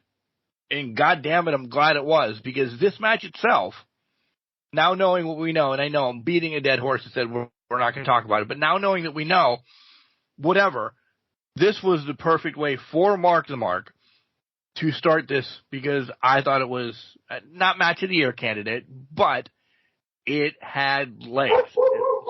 Thank you, Bailey. Bailey agrees. So it had legs, and she agrees wholeheartedly. No, I completely agree with that. I think it was a perfect match. Also makes sense why everybody came out of the tunnel just looking a little bit extra pissed off when they were walking out there. Yep. And I'm sure there was, I think it was also a great match to kind of have Punk blow off some steam, but not actually take it out on anybody, because he knows if you take liberties with Joe's going to take liberties back. Right. So it was kind of a good way to diffuse the situation. It was lucky that it planned out. But I loved this as the first thing, because it was like, okay, we've got the old guard to kick off the show. A lot of people, most of the people were there to see Punk. Yeah, they were there to see MJF and Adam Cole, da-da-da-da-da. But Punk's your guy. Punk is your global guy. Joe's pretty globally known as well, but they want to see Punk. So you put that biggest star out there first for people to see. Joe, they're going to throw on a great match. I loved Joe walked away from Punk's crossbody. Punk waited, then hit Joe, and then they repeated the spot on the outside, and Punk went splat because Joe walked away, called him a wanker basically in sign language that I don't think is ASL approved, but oh, it is. Is that how it is? Yeah, I didn't know. Yeah, fair enough. Okay, but the spot throwing Punk through the table, not on top of it, but underneath it, just through the front of it. Oh, picture perfect. I love that little piece of it. The pedigree or Pepsi plunge, as we call it, off the top ropes. I was going to get to that, yeah. So we had Hogan, we had The Rock, we had Triple H, and I thought there was one more, and I didn't write it down, that they kind of made a little bit of... Oh, it was Cena, because he did the punches, and he did the spinning thing, and then he did the 5 thing, and then he ended up going and doing the leg drop, So it started Cena, went to Hogan, there was a little bit of Rock thrown in there, and then to end the match, by the way, the Pepsi plunge pedigree as a nod against Triple H in that regard. Perfect 2 guys to also troll them. Yep. Troll these megastars in that fashion, because what do they care? Nobody else could have without jeopardizing their entire careers at that point. Especially if they had dreams past AEW. These two, they don't give a shit. Punk's not going back to WWE anytime soon, and if he does, it's because they buried a hatchet somehow. Joe probably not either. Joe's not either. Fired twice and then brought back for a rainstorm. Exactly. Joe's probably not going back either. If he does go back, it's because somebody was like, here's $10 million, show up for like an episode, or let's put you in the Hall of Fame or some shit like that. That's the only reason Joe's going back. So they're like, well, fuck it. Let's go out and have some fun with it and say, fuck you guys and all of that. So. And I'm glad that you brought up about liberties in a match. Imagine if this was Punk against, I don't know, Kip Sabian or yeah. somebody. Punk heated after what just happened. Do you think Sabian's going to knock him back? And I don't know Sabian worth this can in front of me. Right. He probably knocks Sabian's head off. Yeah. Knowing that it's Joe, and Joe probably could just put an ass whooping on Punk if he wanted to. Yep. Well, we'll go hard, but we're not. You don't fuck with a Samoan. That's just basically where it is. I mean, that cannot be the title, but never F with a Samoan. But it's like, at that point, Joe is also, we've seen the reports that came out. Joe's the locker room leader. So Joe diffused that situation. He knew the situation, knew what happened. He got him out to ringside, just threw him out there. You take a fucking shot at Joe, Joe's going to put you out for real. Like, there's no way around that. Everybody knows that. He's one fucking guy you don't mess with. Yeah. You just don't mess with him. Race. Exactly. He will knock the shit out of you if you step out of line once, no matter what your name is or who you think you are. Friend or foe of Joe. He'll drop you like a sack of potatoes without a question. Yeah. Now we'll really get past all of it because nothing comes back around to this. Bullet Club Gold against Hangman, Ibushi, and Omega. The downfall of this is JR is still talking about that first match. In the middle of this match, yep. One of Punk's greatest attributes, best friends, this, that, and the other. Okay, JR. And we still don't know what happens. I know I just brought it back around after I said it. We still don't know what happens prior to the match. But JR is talking about Punk having babies and anything Punk did. Stop. His hatred for Don Callis must be so bad that he'd rather talk about the match that was happening previously than fucking deal with Don Callis at that point. Like, that's the only thing I could think happened. And I can't blame him after that Takeshita and Callis picture that was up on the fucking Titantron the whole time. What was that? That was horrifying to my eyes. The fucking centaurs, I don't fucking know, but JR called Callis a prick and then apologized on pay-per-view. Yeah. The F word had already been blasted over the fucking airwaves on this pay-per-view, but he apologizes for saying prick. Prick, yeah. JR. Rick Knox pissed me off in this match, by the way. No idea what was going on. He would allow the faces to do the double teams, which were Team Hangman, but he would not allow the Bullet Club. Yeah. Shouldn't it have been the other way?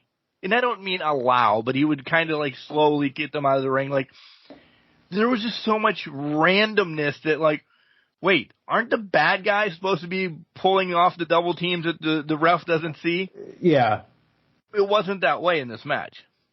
No, there was a lot of things that were just like, fuck it, it's Kenny, he pays my paycheck. I'm gonna go look over here. That's a nice looking guy. JR is talking about Callis. Let me go listen to him bitch about Callis and all that stuff. This was a common theme throughout, I think, was just the referees were just doing whatever they wanted. They were just everywhere and always, and I know there's some people out there like, oh, it's AEW, they're always fucking doing that. I go, but it's more controlled for the most part. Like, it has a point in the match. It's specific to where it needs to be in the match. This was, we're in Wembley and we are just starstruck. Go nuts, my friend. We are shy. We are stage frightened. And it's like we forgot everything that needs to happen fundamentally for professional wrestling in the ring. But, yeah. JR doesn't know why they're called the Golden Bull. This was in fucking caps. He's 5 minutes. He sat on this point. Why are they called golden? Why are they called this? And I'm like, and somebody explained it to him. He's like, I just don't understand. What the fuck don't you understand why they're golden? Like, right. This is why. Just let it go, JR. Let it die. And then listen, the match was great. It was. That's why we're just beating the hell out of the commentators. And then El Generico handed Takeshita. I love that callback. Allowed him to use the move. Allowed him to use the Blue Thunder Bomb. When if they cross paths? Not that we need to do that story right now. But when if they cross paths? That they don't need to cross paths. Well, you know what? Here's the point, though. Takeshita has been around a long time. Longer than we think. I mean, he did some stuff with DDT, with Omega in New Japan. I don't know what year it was. So it could have been that, El Generico and him just briefly touched paths, or hey, internet moderately free sometimes. So zoom it, DM him, whatever it is. How he found El Generico, not exactly sure. Right. He's been missing. Nobody knows where he's at. Last time I heard, he was in the Himalayas somewhere, just backpacking it. So the fact that he found El Generico, tracked him down, to me, El Generico is like a Buddhist monk in the mountains of the Himalayas. Not to be touched by human contact, just he's there to provide spiritual guidance or the occasional Blue Thunder Bomb and allow people to use it. So, props to Takeshita making that spiritual journey to find El Generico to get the moves, the rights to use the move. I do love how this match ended, though. 2 rounds of background to the match. Kenny just throttling everybody, misses Takeshita, hits the other 2, goes for another one, and just a schoolboy. Yep. I don't know why it was the cherry on top, because this match was all over the place. To break down this match, good luck. Good luck. But just a simple move. Just caught Kenny off guard. Yeah. Short, sweet, to the point. Just out of nowhere. Yeah. Well, and I think that was it, too. The match was chaotic. The ending was just as chaotic because out of the blue, it's over. And everybody's sitting there like, what the fuck just happened? Like, I think that was, to your point, it was a beautiful chef's kiss on what that match was. The chaos personified by ending it in a fucking schoolboy out of nowhere. Just quick roll up, nothing big. Yeah. I like the setup. This is a match of Jenks is taking the championship in the 6-pack. And if it's so glad I'm not thirsty anymore.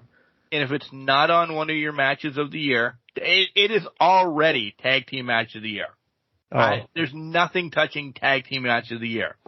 Nothing. So it is on to the next level of potential overall match of the year. Mm-hmm. This was unfucking believable. I just rewatch it.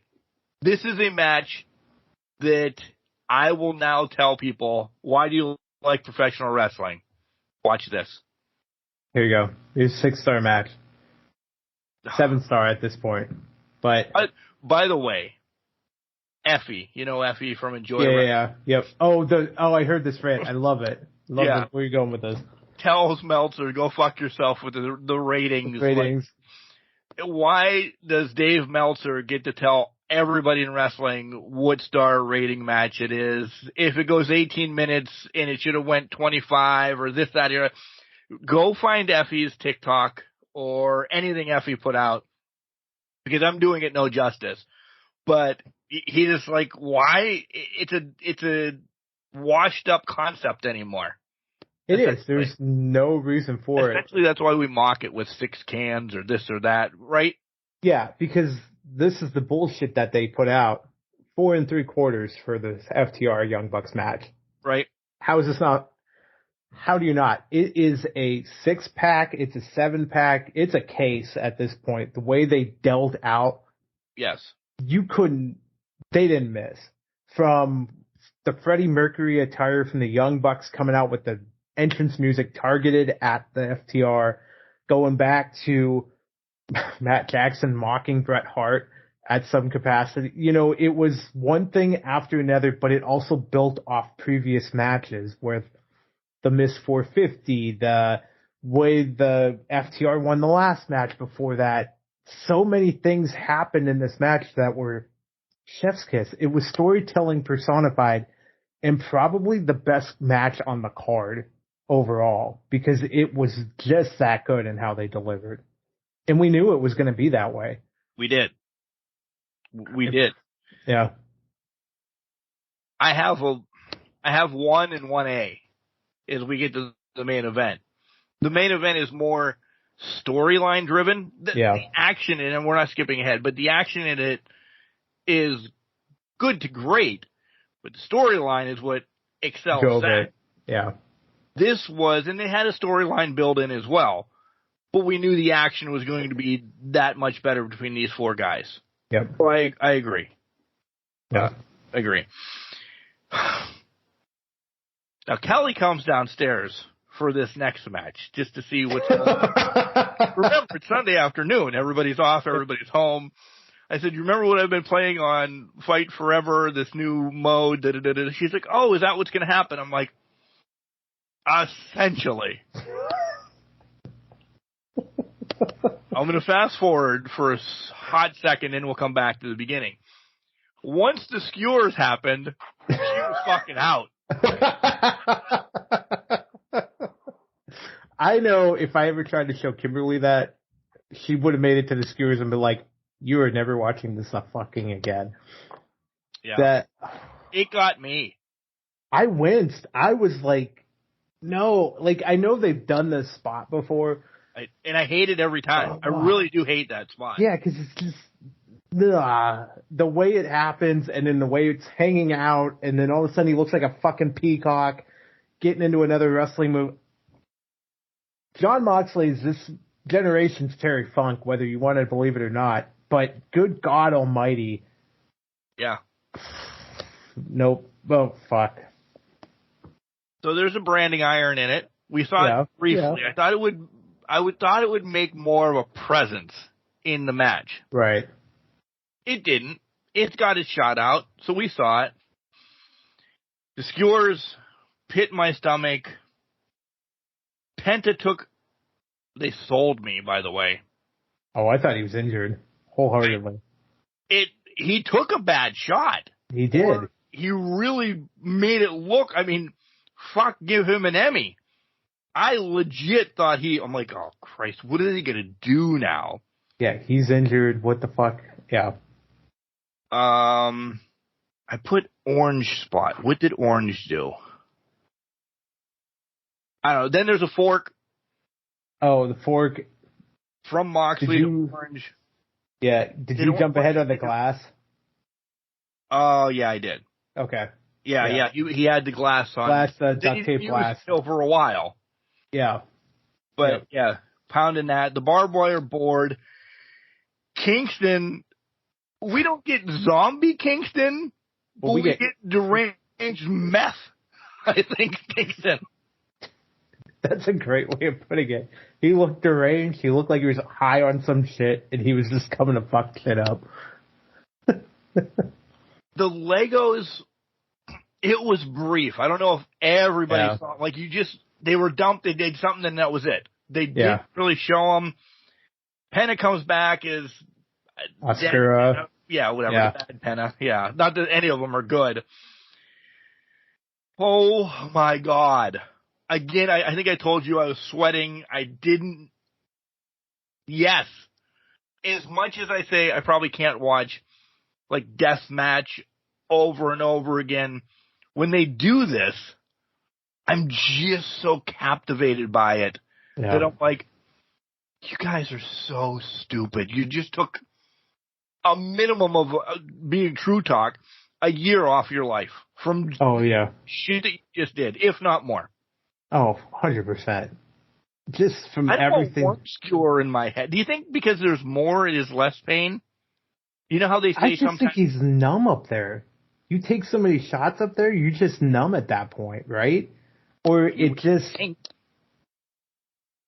I don't know if more is better or not. The action itself of them, there's no way of putting them in gently. They need pounded in. Listen, you have to. I put bamboo or whatever, but they're pounding wood into your head. And then when it flops forward, all I was thinking about is it's just getting up in there between the skull and scalp. That's where I was losing my shit, was like, oh no. And then it's hanging, and then it's like, I can't imagine how Renee lives with this, to be honest. Yeah, but God love Purple Heart for her. Purple Heart for her. She's going through the ringer with whatever Box does.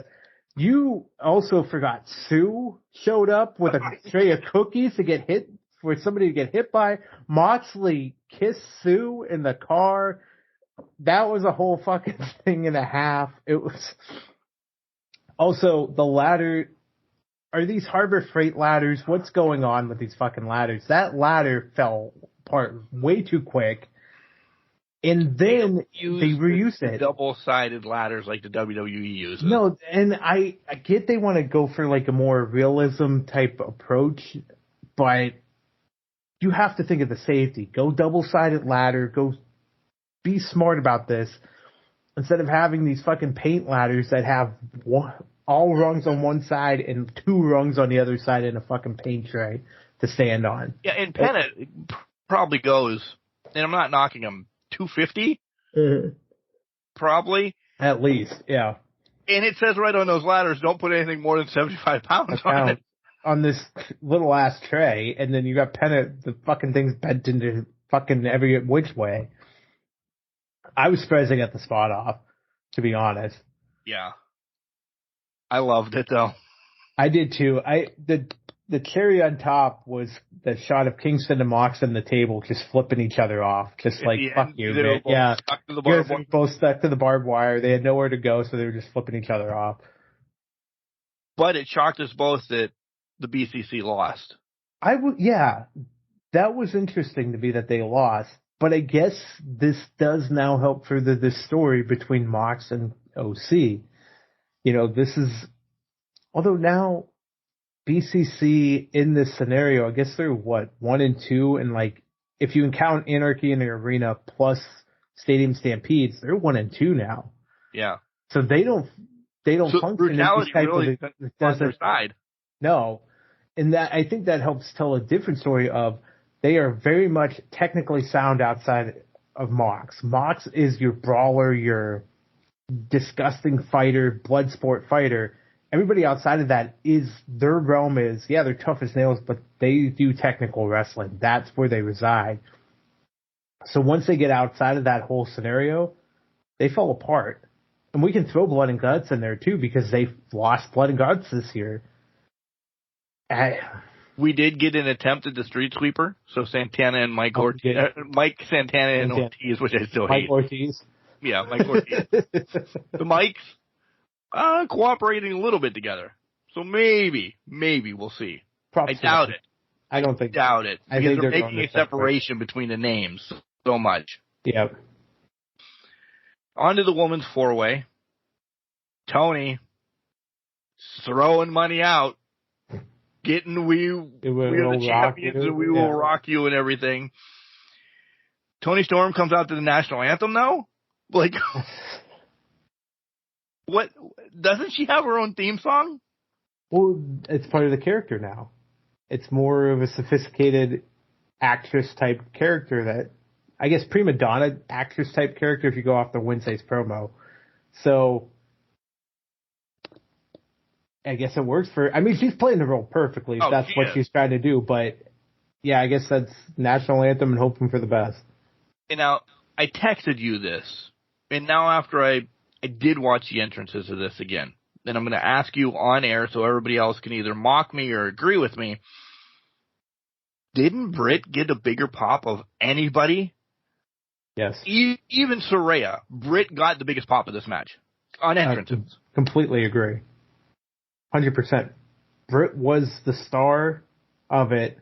It was Saraya's hometown, home country, but Britt was who people came to and paid to see in this 4-way match, which should tell you something. Family meant nothing being there, and I'm knocking that because I'm happy that they were there. I'm happy the mom got punched in the face and that all turned around. But right, but at the same time, Saraya's the only member of that family that's very well known. Yes, the others do wrestling, they have wrestling promotions, this, that, and the other, but they're probably very small indie-like promotions where not a lot of mainstream fans know them. If you don't know what you're looking for or don't get into indie wrestling that well, you might not know who the Knights are besides whatever the hell that wrestling movie was that they did on Page a while back. Fighting with My Family or whatever it was. Yeah. So I think that's why. Sorry, I got to text somebody that I know is at Hershey tonight. By the way, that's where SmackDown is. Oh, it is. Yes, that's right. And Cena returns tonight. Cena does return. In probably a minute as we're recording. That's actually a good point. Listen, we knew the outcome of this match. We've been predicting it since we knew this was going to Wembley, that Saraya was going to get it.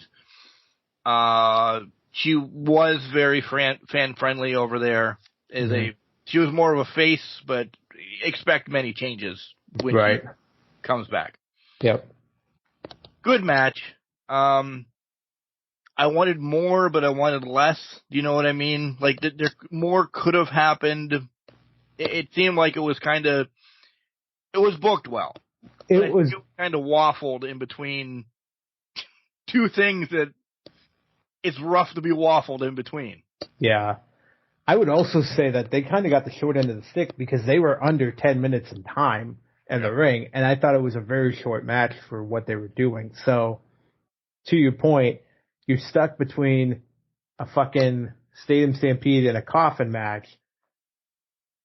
You're either the bathroom break for a lot of people, or you're trying to steal the show on a very limited schedule. And I think if they had more time to cook, they would have been up there in the best matches of the night.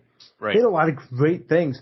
That freaking stomp out of Saraya's submission, and then the whole exchange at the end, pinning Tony while Brett's distracted with the lockjaw, trying to get it locked in on Cheetah. There was a lot of great spots in this match, and even Ruby coming out to make the save. And I texted you, this will feed to many storylines. Yes. Come. But if they allow the women to cook, because that has been the biggest issue in the last couple of weeks for them, is they don't let the women cook. If you don't let the women, give the women time to do what they do best, there's no point. And I think this was another example of you only gave them 8 minutes, let them get out there. I guess to that point, can Saraya take longer matches? I don't know. But I think we have to find out soon, though. I think we do, because if she's going to be the women's champion, she's got to be able to put on 15, 20-minute matches without fail. And if not, then what's the point? It was only to get a pop in London. Tony's number one contender to work in it. So you notice Saraya's matches have only been with essentially 2 people. Yeah. Just to be comfortable. In the scrum, and I don't think we're going to go deep into the scrum, but she kind of alludes to that she is feeling so much better. You'll probably see her more, even in the ring. She kind of hinted around at that. So the year of shaking the rust off, essentially, because it's been a year. It has been. To go. She's good to go. I'm hoping she gets a lot more time with it. And you're right, they have been protecting her a lot with who they put her in the ring with and who's been selected for it. So if it's Tony, that's a good thing. I'm going to wince when that hip attack comes in that first match, because that always looks like it's just destroyed, which it's supposed to, but it always looks brutal, and I feel like there's a lot of room for error if you're not careful in that. Next up is the coffin match, and good Lord, Flash garments and DJ Who the Fuck Cares. I just can't sometimes. I just can't. And I'm going to bitch about the other one later on tonight, too. I just can't. And it was just absolute horseshit. Stop with these. Just keep buying songs, Tony. Yeah, at that point. How much did this schload make? I mean, they spent the budget on Search and Destroy by Metallica. Right. Let's be honest, for Sting. They had to get Swerve out there somehow. I'm going to skip to the end just to be that guy. Holy shit, Cena starts the show off, by the way. Yeah, I'm seeing that. Swerve wasn't all in. This match isn't over yet. His hair was sticking out. So we texted this. The coffin was not shut tight. Nothing happened. Why is this match over? Why did we move on? In real, did you like this match? Yeah, it was good. It was what it was. I mean, we got everybody. It wasn't one of my favorites. Everybody who's in this feud came out. Like they flew Nick Wayne over for 30 seconds. 30 seconds to get destroyed in the middle of the aisleway by Luchasaurus. That's literally all they flew him out for.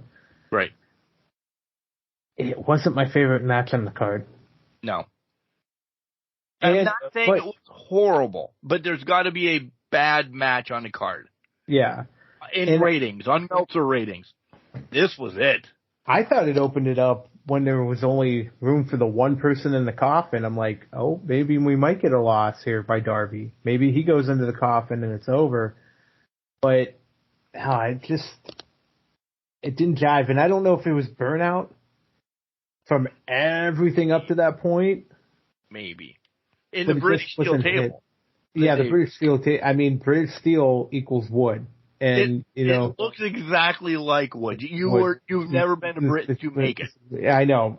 I completely agree. However they make their wood, apparently it takes a little more force from a 63-year-old to get through it, which is understandable. It's just British Steel is what it is. They should probably put it on the periodic table of elements, though. They should. Finally, can Darby please stop jumping on coffins, casket, whatever you want? Because there was somebody online that said this was a casket, not a coffin. There's two different things between. Did you see this, by the way? I didn't see this, but I get that point now. Yeah. A coffin is made cheaper, and it's made kind of directly for you. Like, not knocking either one of us. Right. Your coffin is different than mine. Coffin's a little bit bigger, and it's cheaply made. Casket is the prefab thing that everybody in America uses. They can't call it a casket match. I understand that. Whatever. Go fuck yourself, buddy. We understand that. So I'm kind of making shade at him. Whatever. I don't care what they call it. Darby's got to stop jumping on these.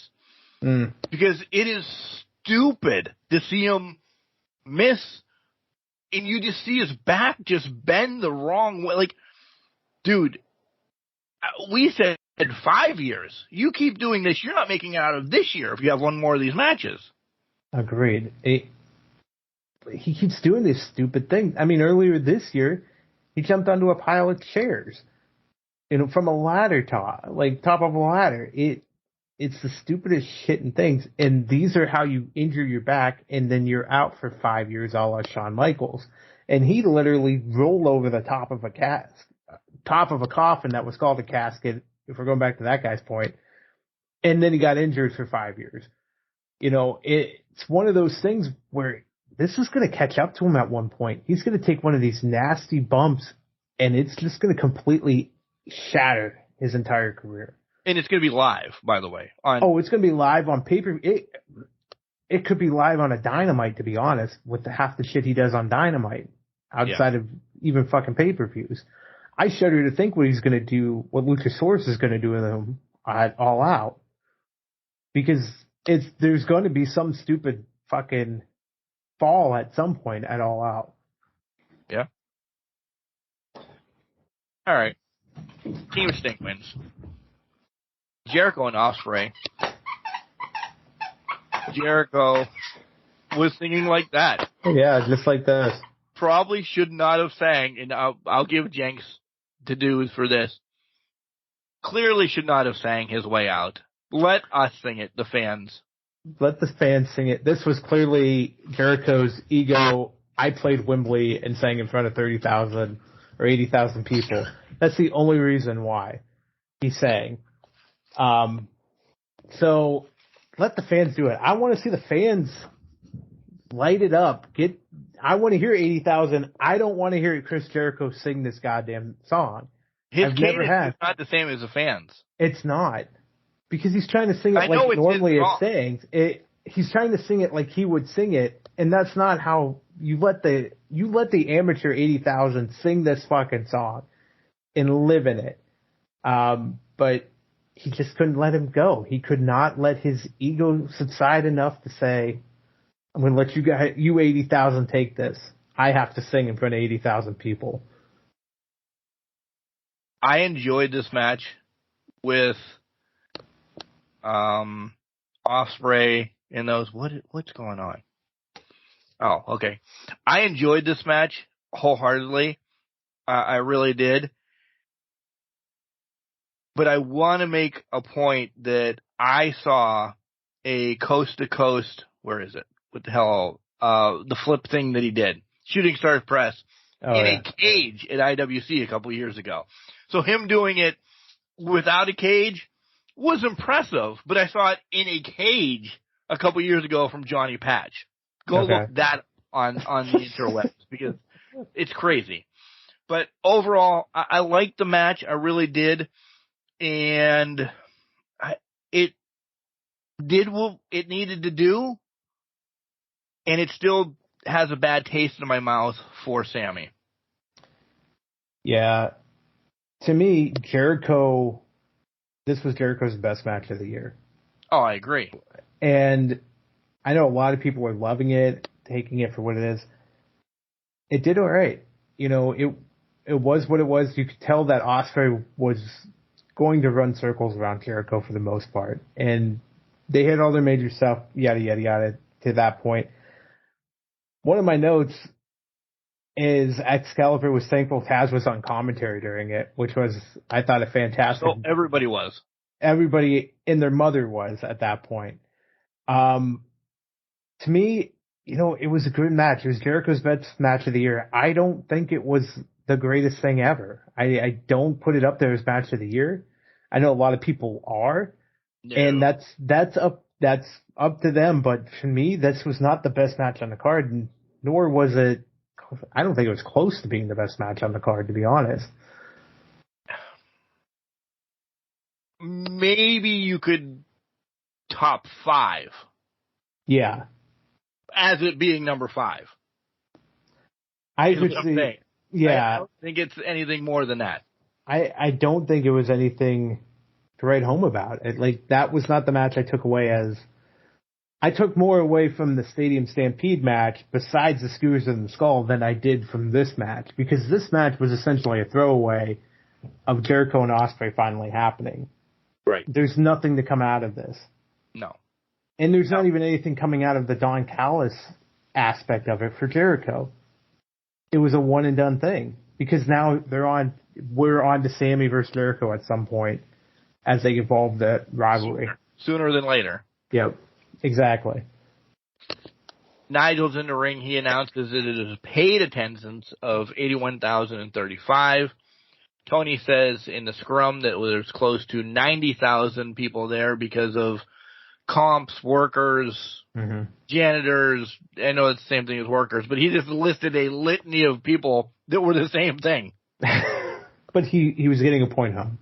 Right. The match was good. The outcome, I still don't like of the next match. I don't mind what happened Wednesday, but holy shit. And people were like, wait. Holy shit, was Mercedes Moné showcased in this match? I think 3 times in this match alone. Yeah. And we're speaking about the House of Black against the Acclaimed and against Badass. Shout out, though. The best tribute to Bray from anybody on AEW happened here with the Lantern being left at the top of the stage. Yep. by the House of Black. And coming out with the Fireflies and all of that. Yeah. I agree. That was the best. It was powerful. It was also very powerful at that time. So, shout out to the House of Black. I know all 4 of you listen. Never wear white with gold again. Not because you lost the match wearing that, but it does nothing for the House of Black. I would say the loss does contribute to that. So don't wear white ever again. You guys, it's in your name. Black. Right. House of Black. No white. No white. Nobody's getting married. There's no ritual. What was the first thing I texted you? You hate these fucking outfits. You didn't let them get rolling. You outright hated them. I did. Caster, he could have done more too. Listen, I love the match. I'm just ripping stupid things apart. Easy Prince Harry, Meghan Markle shots. Come on, dig a little bit deeper.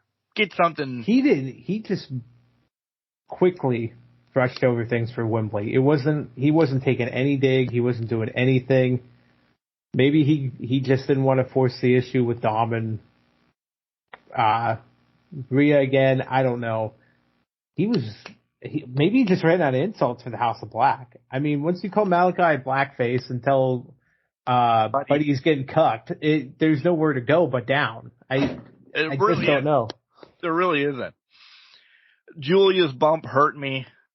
Oh yeah, poor Julia. Getting the scissor, man. Scissor me timbers, Julia. Do you think Mercedes Moné is going to be with the Acclaimed? Why did they focus so much on her in this match? I think they were just bored with it, or one of them was like, Mercedes needs to be shown 4 more times. Let's do it before the main event. Because we forgot she was in the crowd, type of thing. You know what I mean? That's the only reason why I feel like they kind of highlighted her. Mercedes shouldn't be going with anybody when she gets there. She should be just by herself.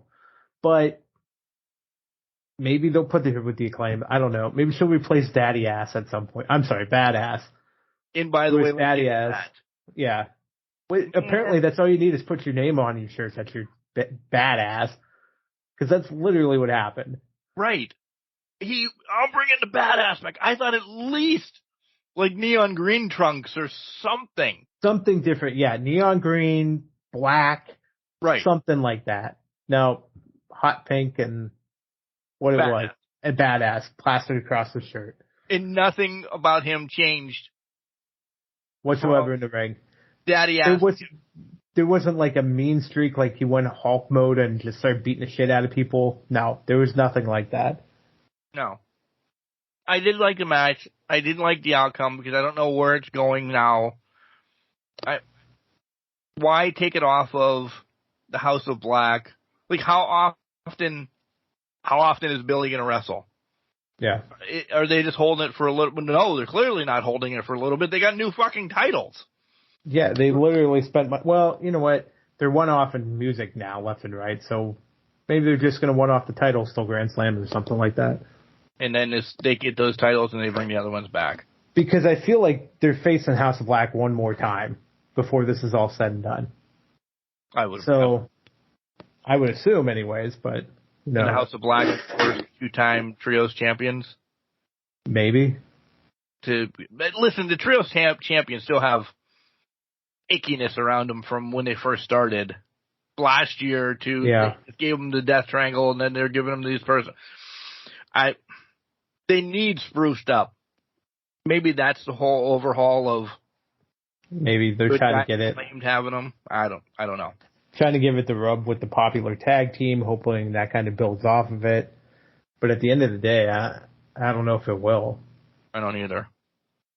Main event time. Great entrance by MJF. Mm-hmm. Started as an evenly contest, handshakes. I loved all of that. MJF, I'm going to read you my notes now. MJF had a feeling in the match. Cole didn't. It was going well. The commentators calling it blind. when the table broke or whatever, when he cleared the table off. Yeah. They're 3 feet away from the ring. How the fuck were they calling it blind? We don't have our monitors. We can't call the rest of the action type thing.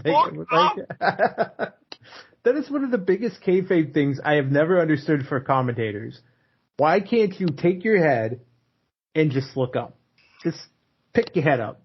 Because I'm not watching the monitor unless somebody's in the back and I can't, or they're somewhere I can't see them. Right. Our commentator for High Ground watches the ring. Yeah. Listen, I know we're not the big budget, but he watches the ring. That's all you need to do. Or get, if you're that desperate, get Booker T out there. He just takes a microphone and commentates his own match. Shucky Ducky, and he just goes and whips people's asses while he's commentating. Just figure a way around it. I love that the whole story in this match, they both decided not to screw each other over. We were both pissed by the dusty finish of this match. With the double clothesline, the double pin. And we're like, no, we both blew each other's phone up at the same exact time. We're like, no fucking way. But then Max saying, Cole asked for 5 more minutes. Max says 5 minutes isn't enough. We're going until there's a fucking winner. I'm shocked they allowed him to say that. I doubt it was written that way here in Wembley. Shit went crazy then. Yep. Bryce Remsburg is still hurt, if you saw it earlier this week. Roddy Strong, and this is where I thought everything was going to come to a turn then, one way or the other. Yeah. Hook, line, and sinker, they got us. They did. This was the match was good to great, maybe great plus. That's why I said, but the story of these guys continuing to go, it ain't over. Not for Eliminator does something for this. And I think the Eliminator, the finals in my head's already set to go face MJF at Grand Slam. Yeah. You thinking Cole and Strong? Yeah. Yeah. It has to be. It was Cole winning again. Yeah. Oh, 100%. If Roddy wins the tournament, I'm going to be so... maybe I'll shave my head at that point. And I'm putting a maybe in there. Cold. That's starting to get cold season. I wouldn't do it. Yeah, I know. A couple points I wanted to bring up. Did you see the sign at the beginning of the night, or at the beginning of my event? Pile driver, I hardly knew her. I popped for that. Oh. I saw the sign. I was dying. Made a note. It was in the entranceway because it was before my devil entrance note because I popped for that. Max couldn't get his robe off, so that was the pre-fight fight of the night for me. We got to give the shout out to the Eddie Guerrero chair spot where they kept tossing the chair back and forth, and then Cole fell, and then MJF put it around his neck. I popped for that. That was fantastic. The Wembley fucking thing, and then the whole storytelling after the match of, listen, buddy, here's the ROH title, we're together. He throws the title. Then it was stab me in the back, do it.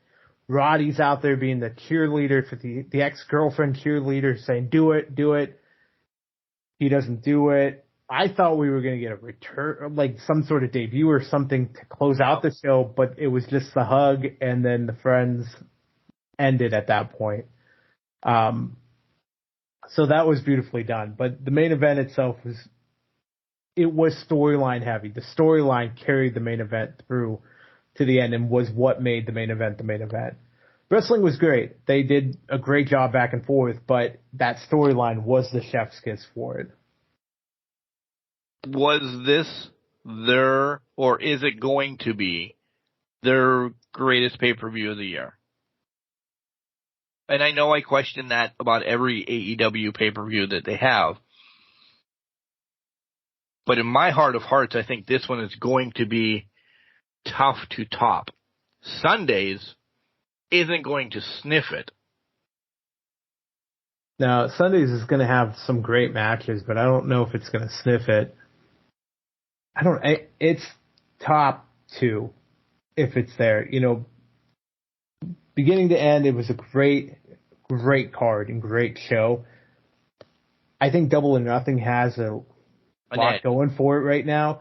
Forbidden Door itself was chef's kiss in what that delivered. So I think there's a lot going on in top three right now between the three. Yeah. All three are definitely in the running for pay-per-view of the year, and there's not much wiggle room outside of them. So maybe All Out's going to surprise us, but I highly doubt it. I do too. So let me bring it to that. Do you think that this bites, and Tony's already announced that this is going to happen again next year. They're going back to Wembley, and then the following weekend, Labor Day weekend, they're going to have All Out again. That's $100 for the normal fan. That's rough, and I'm rounding. It might be $120 next year or whatever, but that's $100. Can't we get a bundle? I know you don't have a streaming service, and maybe it's something you're looking at for next year, but listen, I'm not being a dick. I have it. You have it. Yeah. Our French have it. But we're like, now not knowing a card of a pay-per-view 5 days before. And it's really a struggle to put some of these matches together. Listen, Miro Hobbs didn't sell it. Lucha and Darby, not selling it for me. Like, All Out, along with everything else that went on that we aren't going to mention again, is a hard sell for me right now. The main event was supposed to be Punk and Starks. Really? This is really a longer, and I said it's a glorified Dynamite, and then you said, which makes more sense, it's a glorified Dynamite / Collision because of both everything else are there. I'll probably get it because that's who I am. Right. But I'm not expecting what to expect. Yeah. Yeah, that makes sense. I mean, you could probably already guess who the tag team that's going to come out of the Battle Royal is. If it's not the Kingdom, then what the fuck are they doing for any of that point in that storyline, right? But they're not pictured. Are they pictured in the... I don't know. I can't remember if they're pictured in that, to be honest. I would assume... Right. I would assume that they are, because that's where your storyline has been carrying you between Roddy and the Kingdom. The Kingdom's involved, so the Kingdom's got to be the team that's going to be challenging for it. But to me, your only main event match that could be it, and you're going to probably glare at it, it's Mox and OC right now. Yeah. I mean, I get Omega and Takeshita's out there. Takeshita's not in the main event scene. That's a mid-card match to kind of put you over and get you ready for the main event. All the story, everything that's aligned to it is an OC Mox right now. Joe and Shane Taylor. No. There's no story there, but it could put Shane Taylor over, which is great. I'm looking through the card right now. Stat and Ruby's loses so often that how's that the threat? Right. Kingston, Shibata versus Claudio and Wheeler. Great. That's going to be interesting, but it's not going to be the match. The 8-man tag is probably going to be the best match on the card with the Bucks, FTR versus DC Gold. Gold. DC Gold. Yeah, Bullet Club Gold. Gold. But I don't know. It just doesn't breathe. And I think it's tough to predict. Tell me. Oh yeah, I don't know how this is going to end. Full Gear, we talk about the tail end of the year. It usually closes out the year, starts new chapters and whatnot. This is really I think this just puts more people over. So this could be a fresh as a daisy type deal. Yeah. Like, we need to get some fresh blood integrated in what we're doing right now. It might leave itself open to a lot of chances being taken in some of the predictions. I don't know. Yeah, and we'll talk about that when we take a break about how we're going to judge our predictions. All right, let's kind of glance Dynamite real quick because it was a filler show to get matches set up, essentially. Mm-hmm. Mox and Commander, I gave two shits about. No, that's fair. Really, did you think anything? No. No. Kingston, Yuta, it was a great battle. I It loved was a good back and forth, yeah. And Claudio not paying attention to Eddie after he comes out continues that storyline. Until we get that match, I'm okay with this. Yeah. I missed Jericho and Sammy coming out and talk, but essentially I know what happens. And then Sammy and Don meet backstage, and he's weaseling. He's trying to get Sammy, and we've already predicted this weeks ago. Sammy, yeah, strong possibility he's going with Don. Yeah, exactly. If you don't think he is, then you're fucking full of shit. Right. This is just all a setup for that. Cole comes out, talks about the past week of wrestling. Roddy and the Kingdom come out. Da-da-da-da-da. Bitch bone, bitch moan. Throws himself into the Eliminator match that he already says.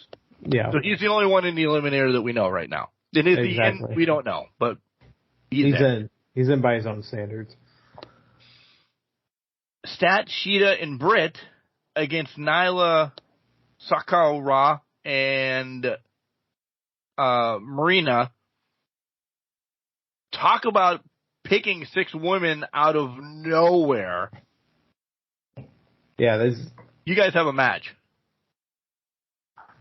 Thank you. I understand Britt and Sheeta did a little pound that they were going to be on the same team.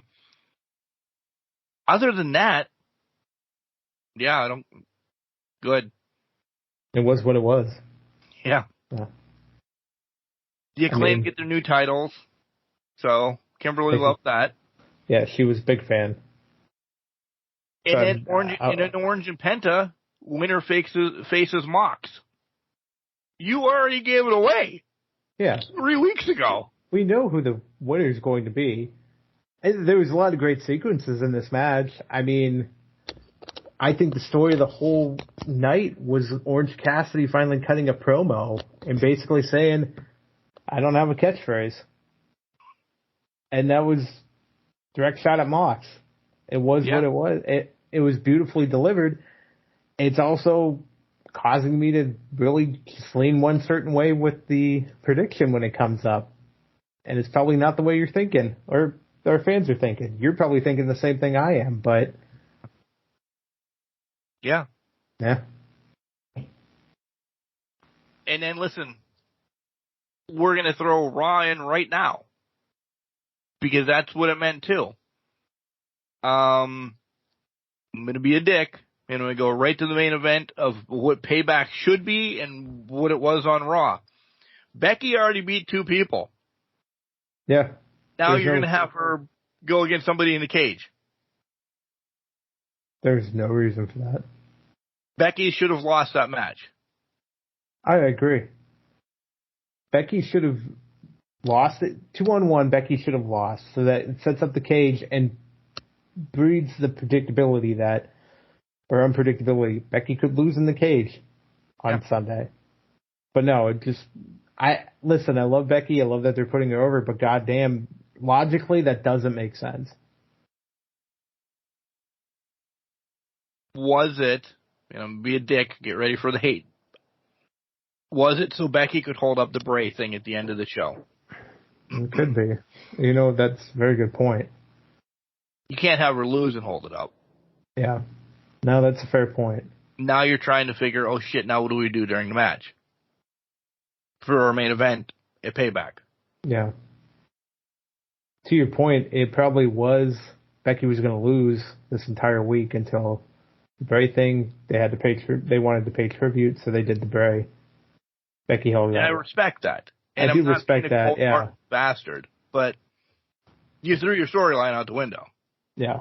We know who's winning. We already knew who was winning Sunday to begin with. Right. But now it's like, okay, so there's no momentum going into Sunday whatsoever to have. There's no anybody else win that way. Pay-per-view for anybody. No, there isn't. Payday. Really. Yeah, you're right. None. You know what I'm excited to see? Get ready. Miz against LA Knight.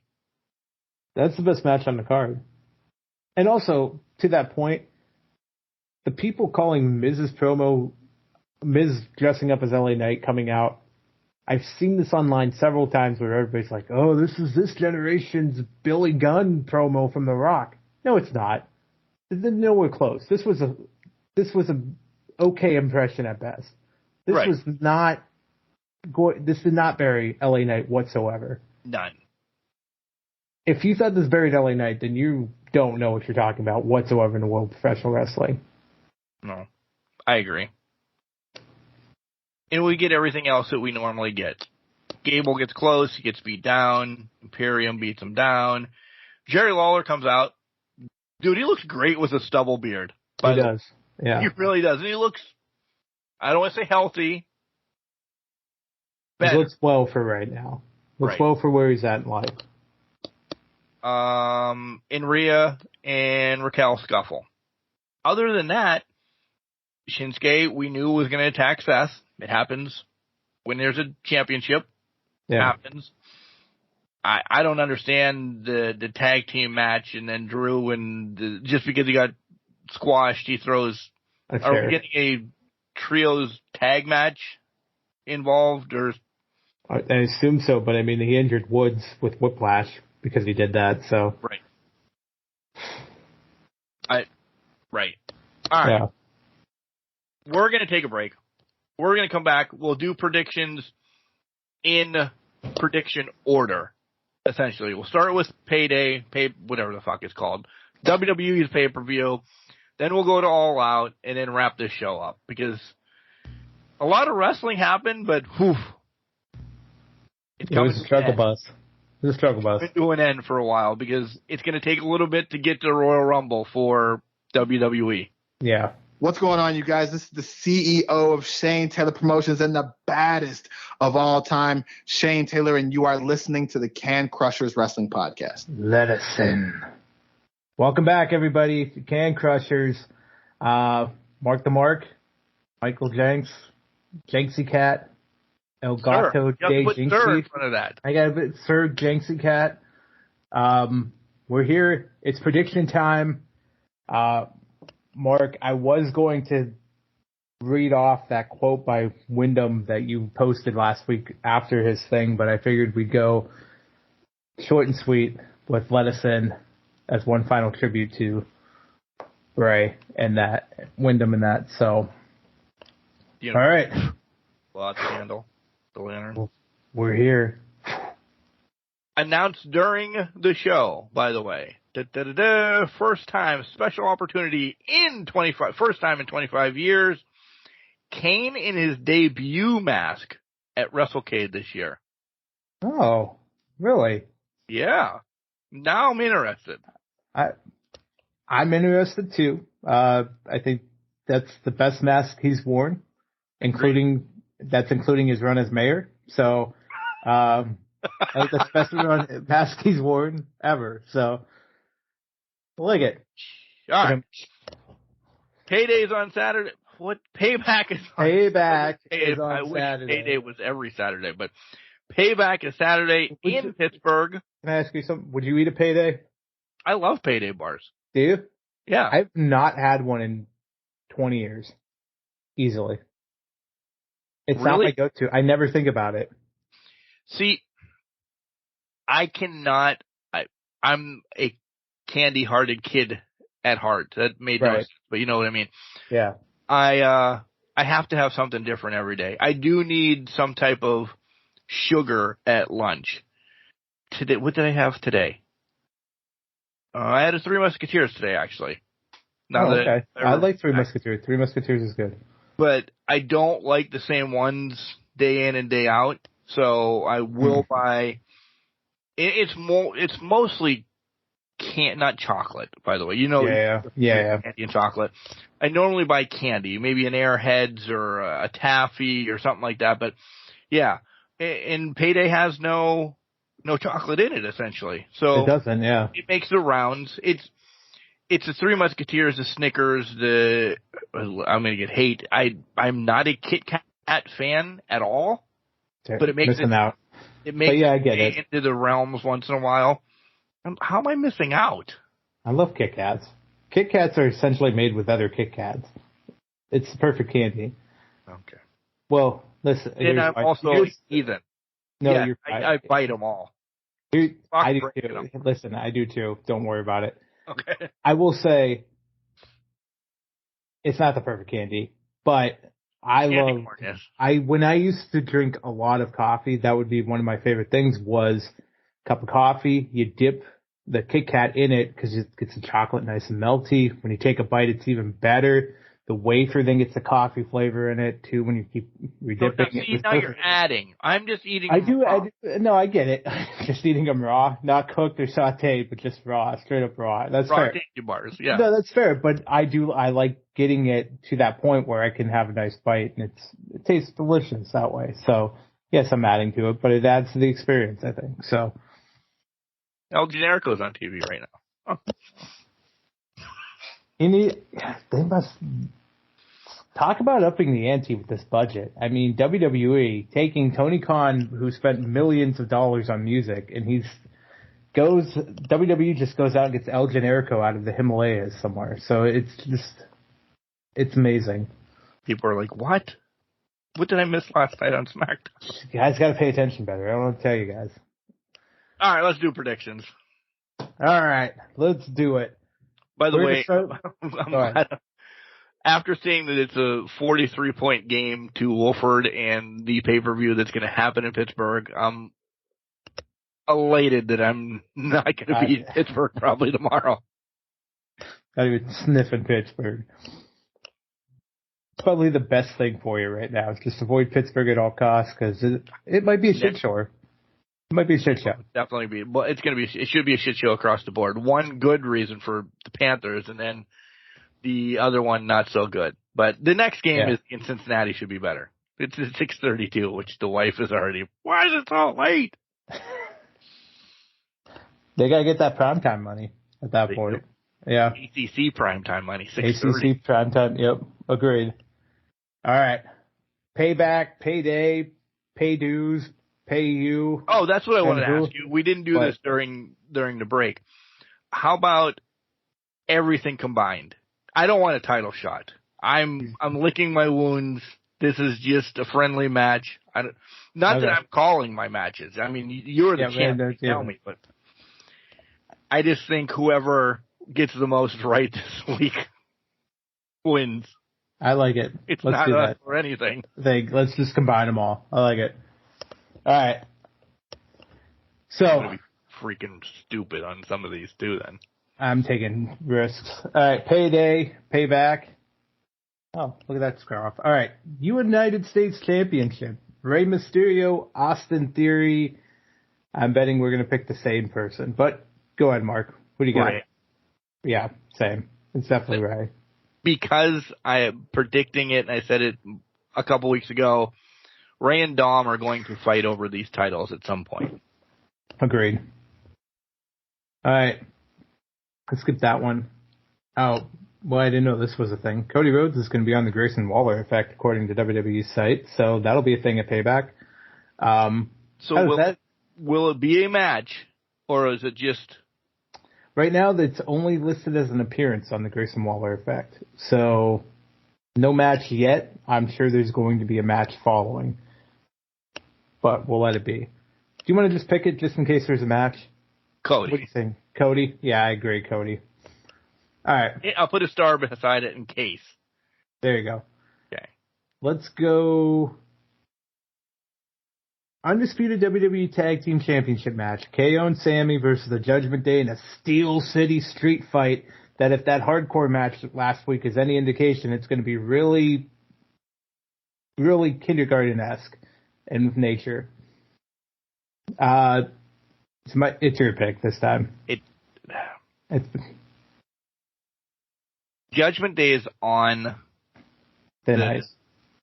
On thin ice, yes, but they're also on the poster for this. Okay. It's Priest and Finn.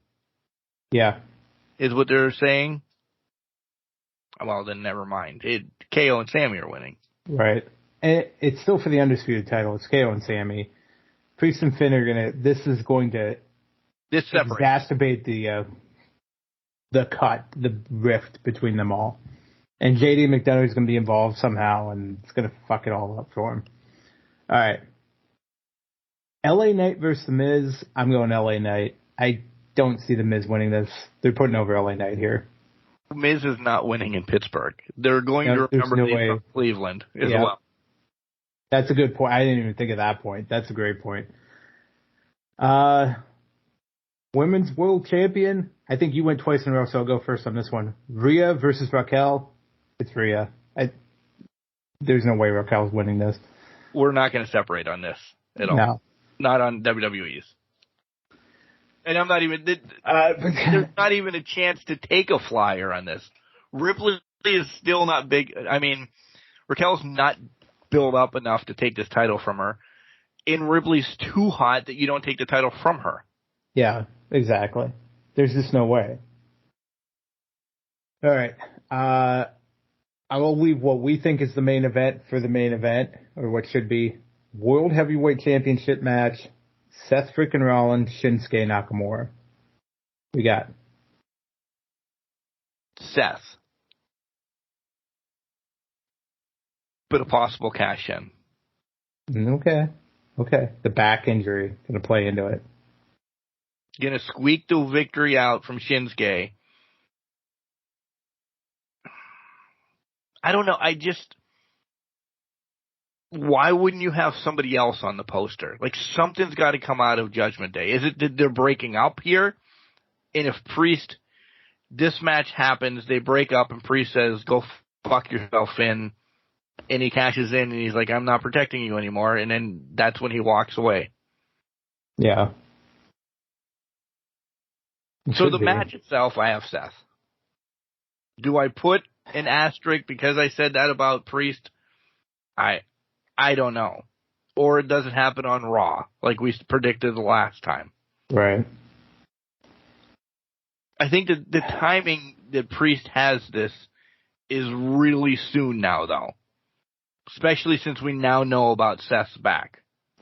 It gives him time to take a break. That's where my head's at, is how bad is this back injury? Like, what are we talking about? Is it finally to a point where he needs to take a break, or he needs to get surgery on it, or he needs to get it repaired? And that's why, to that point, the cash-in makes more sense than them putting the strap on Shinsuke for a little bit. I was just going to pick Shinsuke to kind of be like, hey, you know what, let's separate us. They got to get the title off. I'm going to change it back to Seth. I'll pick Seth because I think you're right. The cash-in's coming. It makes more sense that they gave it to Damian for a reason. And you're right. They put Judgment Day on this poster for a reason. So something's got to happen. Something's happening here. So it's too wishful of thinking that Nakamura is just going to get the title 2 weeks after becoming relevant again. Right. Essentially. So, all right. Main event time. Becky, Trish, Steel Cage, we know what this is. We'll go Becky. We're both putting Becky, so that's Payday. Payback. Right. Nothing separated us here. Nothing. No. And it's tell me how it's not predictable. Well, exactly. It's very straightforward. There's nothing here that would surprise us. And WWE's not built on surprises. The big surprise for this and this would be if Theory gets it back. Honest engine, if Theory gets the title back from Ray. Because then why do you give it to Ray? Well, why is this 2 weeks of Ray? What's the point? Yeah. No, I agree with that. That would be the biggest shock. That is possible. They could do shit just to do shit, but it wouldn't make any sense. But that is the most possible thing that could come out of this. And maybe it's an LWO interference. Who knows what it is? But really, we're back to predictable matches. I'd rather see Ray and Santos fight over the title than. I want them to accelerate this at this point and just have the LWO turn on Ray and kick him out. Touche. But all right, this is why neither one of us are watching it until Monday. Exactly. All right. It's all out time, ladies and gentlemen. I don't have anything on two. I wrote it all in. I don't have anything for 0 Hour according to AEW's site, so what we have is the card right now, and it is 9 matches strong. So let me pick where we want to begin with this. Let's get this one out of the way. TBS Women, or the TBS Championship, Chris Statlander, Ruby Soho. So Ruby Soho. It's going to be Chris Statlander who wins this. Yeah, it is. Yeah. I mean, there is some falling out between the Outcasts. We don't know, or Ruby siding, her getting a title directly after Saraya.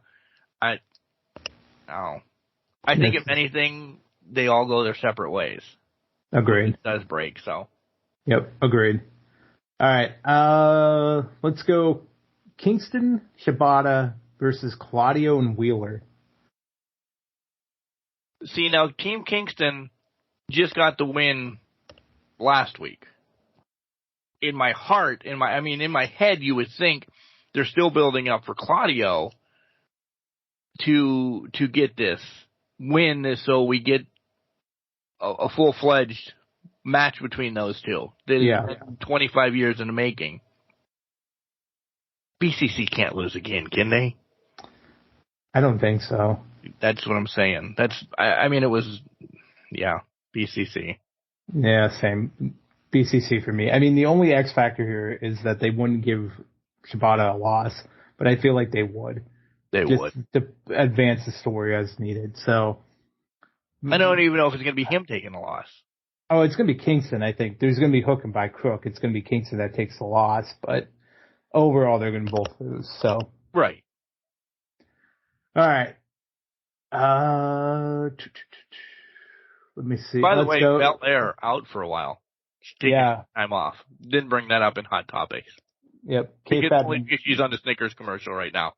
Good for her. She's earned it, but we'll still see her on commercials like this, so you won't forget about her. Yeah. If you forgot about her, even without the commercials, I don't know how you could. Where have you been? Where have you been? She is literally female Cena right now. So, all right. It's time to read the Book of Hobbs versus the Book of the Redeemer, Miro. Hobbs, Miro. I gotta go Miro. I do too. There's no way Hobbs. Sometimes you just get the book and you set it on fire. And that feels like where we're at right now. The redemption is the same story that I heard in the recovery, in whatever. It's all about the Rees. All right. Boom, boom, boom. Let's go to RH World TV Championship. Samoa Joe or Shane Taylor? Joe. I love Shane Taylor. He's been a guest on the show. He's been at IWC a lot. Like, spoken to Shane Taylor just to speak to Shane Taylor. He's a great human being. There's nothing built up with this. Yeah, they've fought before in ROH, but this is a different ROH. Would I love to see him get a title? Yeah. But then what do you do with Joe? Does Joe go after Claudio then? I wouldn't mind that. We've kind of seen it. Maybe not. I don't know. I still think ROH is a mess. No, that's fair. I completely agree. I'm going to pick something to separate us. I'm going Shane Taylor here, and here's why. I already wrote down Joe for you, but okay. Did you really? I just wanted to mess with you. No, for Shane Taylor, you forgot Boogs was in this commercial. I'm behind, by the way, on him. You are really behind because I'm back on SmackDown already. Yeah, I'm fucking behind on this TV. I'm going to go Shane Taylor. I feel like Joe might be coming up on, I don't know if he's got other projects going on in Hollywood, if they're filming another season of Twisted Metal, you know. Yeah, I feel like he might end up, this is a solid challenge. They did a whole tournament for it. This was heavily advertised in ROH. You're right, ROH is a mess right now. It's not getting the traction they want. And you would think, why would they take the title off of Joe if they're not getting the traction they want? I think Shane Taylor, from what I've seen of him, can be that bigger star, but he needs that elevating win. And I think it gets people eyes on the product if Shane Taylor takes the title off of Joe. Because then you're like, okay, well, what's so special about this guy? Why did he do that? You know, why did he go over? You want to see more of Shane Taylor. I'll give Shane Taylor his roses and let's see if he actually runs with it. Probably not, but I'm going to go. I'm going to take the chance. So, all right. Let's go TNT title. Lucha, Darby. I have Lucha keeping it. Yeah. I mean, just because I think him and Christian are the ones that fight over it at the end. It has to Everybody, be, right? I've been reading that people are all Darby is going to win this, and then him and Christian are going to have more of this, that, and the other thing.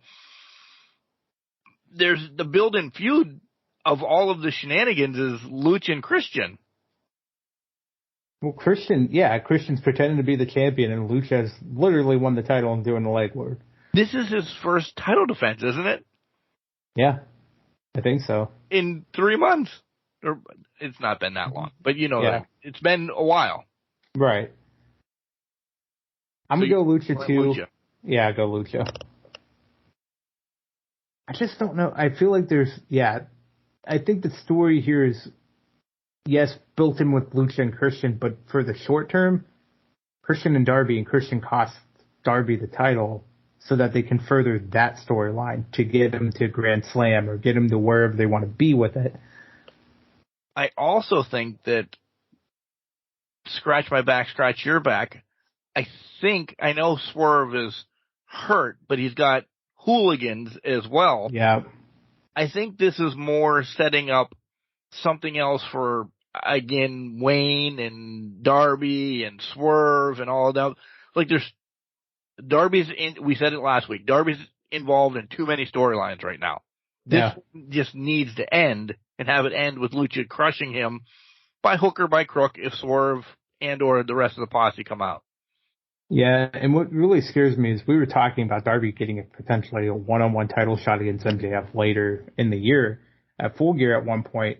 There's no way with everything he's doing right now that they can button up everything before that happens. And the way stories are going now, it's MJF and Adam Cole are on a crash course again, whether it's that Grand Slam and then Full Gear, whatever it is, they seem destined to be on the same path with each other. So, agreed. All right. Up next, let's go the 8-man tag. So FTR, the Bucks versus Bullet Club Gold. I'm going to go Bullet Club Gold. I think they get a bigger win. I think the Bucks and FTR are just they're shaking hands, kissing babies. They're fine with each other. Too much shenanigans for Bullet Club Gold to not walk out of here with it. I don't know. I would have thought this would be the one that separated. Well, we're going different ways, but I thought we were both going to go vice versa. Oh, okay. Yeah. But we're not. We're going the same way. Yeah. Because of the same thing. They just had the match of the year potentially. Within a week, they can't kiss babies. It doesn't. No. I understand what they're trying to do. There's a super kick that goes awry, and then they just walk. I don't know if this is going to happen, but I'm just saying there's a super kick that goes awry, and Dash takes the loss. Yeah. Juice gets a big win, and we get to see Juice flexing and gyrating. He's the most unserious motherfucker in AEW. And on this point, I'm here for it. I was going to say it took me, again, a while, because I'm like, this guy just looks like a cracked out Carlito. I don't know if I can get behind him. Now I want to spoon with him. I don't know. He's just somebody that I'm like, I love this idiot. That sounded so weird. And on that note, we're going to go to the next match. Speaking of two guys that aren't going to spoon anytime soon, Kenny Omega versus Takeshita. We can count to three and probably say who's going to win this match, right? I don't know. Maybe we can count to three. Maybe we can count to three. 1, 2, 3. Who are you going to say? Takeshita. Oh, okay. Because I didn't know if you were going to. Yeah, I didn't know if you were going to go the Omega out here or not, but no. Yeah. This isn't the passing of the torch match that maybe people are making it out to be. Maybe in a year or so, I mean, we revisit this. This is a lot of Don Callis just fucking Omega over is what I'm thinking. Yeah, I completely agree. Screwdriver's the foot, essentially. In the foot, huh? In the foot, yeah. I did make this comment during the Stadium Stampede match, but Trent Beretta has to be very thankful that fucking Screwdriver was still not in the turnbuckle when he fell on it. Because, good God almighty, that was the first thing I was wondering is that Who pulled that Screwdriver was out, there. by the way? I don't know if somebody pulled it out or it fell out, but good Lord almighty, I thought he was good. Somebody had to pull it out. Because I thought that was the first thing I was checking. I'm like, he got impaled. He got a colonoscopy he wasn't expecting at that point. All right, main event time. What we think might be the main event. We don't know what the main event is. It could be Dennis Rodman versus Starks in a strap match for all we know, or it could be Steamboat. But International World Championship, Orange Cassidy, Jon Moxley. I'm going Moxley. To OC cutting a promo, getting passionate, out of character. He's beat up. He's hurt. He looked left for dead against Penta. It's over. The reign's over. BCC is running a gamut of nonsensical stuff. Mox hasn't had a title in a year, and essentially, yeah, they have the ROH stuff, or you just had the Pure title or anything, but that's not heavily focused around the AEW. Yeah. Which Mox is more AEW than he is Ring of Honor. I agree. I don't know if it's a long reign for Mox. Yeah, I don't know that either. OC just had a long reign. Mm-hmm. I think we get a little tossy-turvy with this. Maybe we've predicted Miro to be around this title as well. It could lead up to that. And OC has been that workhorse. Yeah. Since he's gotten it. Does this bring back Pac then as well? It could. Mox Pac over this title. Oof. Right? Yeah, Full Gear. And you know that's not going to be straight up one-on-one match. As much as I bitched about the way OC has won matches and everything, he has really shined recently. But you can overshine things. OC can't get shined. It's not his gimmick. Mm-mm. He needs to lose this, honestly. He's won by hook or by crook, or not really crook, but, just squeaking out victories, injuries, everything, as you said. I think it is Mox's time. Again, does he hold this title long? I don't think, because he doesn't do anything for this title, because this title isn't made for him, and the title doesn't do anything for him either. Do you know what I mean? Yeah. It's just, we're going to have OC get the snot beat out of him. We may not see OC for a little bit. Mox is a perfect person to do this. Yeah, that's why my head went to, we're revisiting this match at Full Gear this year. It gives Mox a short title reign. It's only 3 months, but he's not going to do any. It's only 2 months, I should say. But he's not going to do much. He's not going to defend it every week like OC was. He'll probably have a match here and there. He'll have matches every week, but it's not going to necessarily be for the title. But I think it gets OC that month or whatever time off TV, and then they have a grand thing where he shows up in the middle of October, and then that's the whole thing for Full Gear. Because right now the best friends are gone that we know of right now. Best friends are probably out, injured from Stampede. BCC is going to be doing what they're doing. It just seems like OC is going to just give the title up, walk away, and then we have a redemption arc maybe at Full Gear for him. That was my crazy pick, by the way. I didn't think you were going to. I know you love OC. I thought really you were going to say he's going to get this one more time. No, after the promo on Wednesday, I knew it was signed, sealed, delivered. That was a nail in the coffin for me. I was leaning Mox anyways. And then when he delivered that passionate promo, I'm like, oh, shit, he's going to lose definitely now.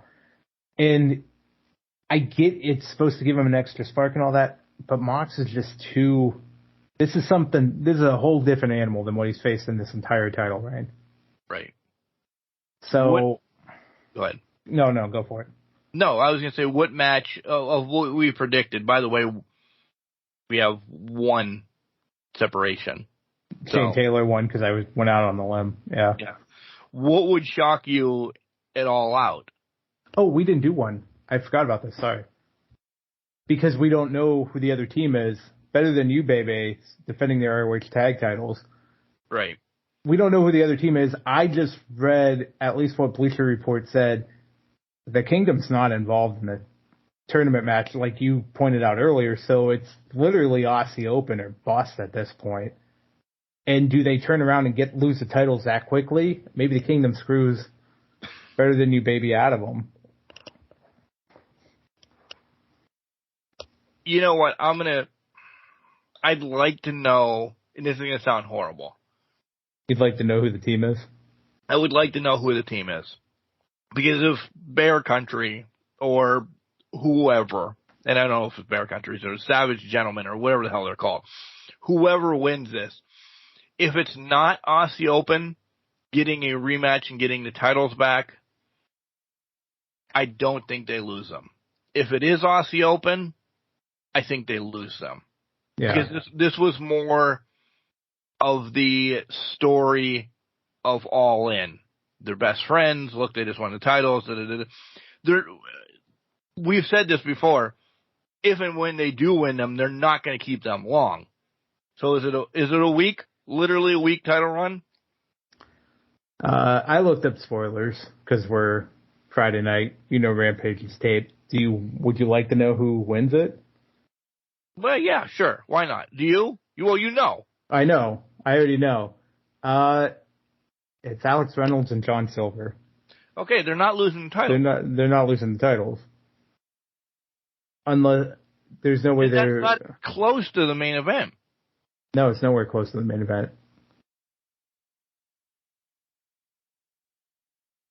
Yeah, I'm looking through this. There's no way.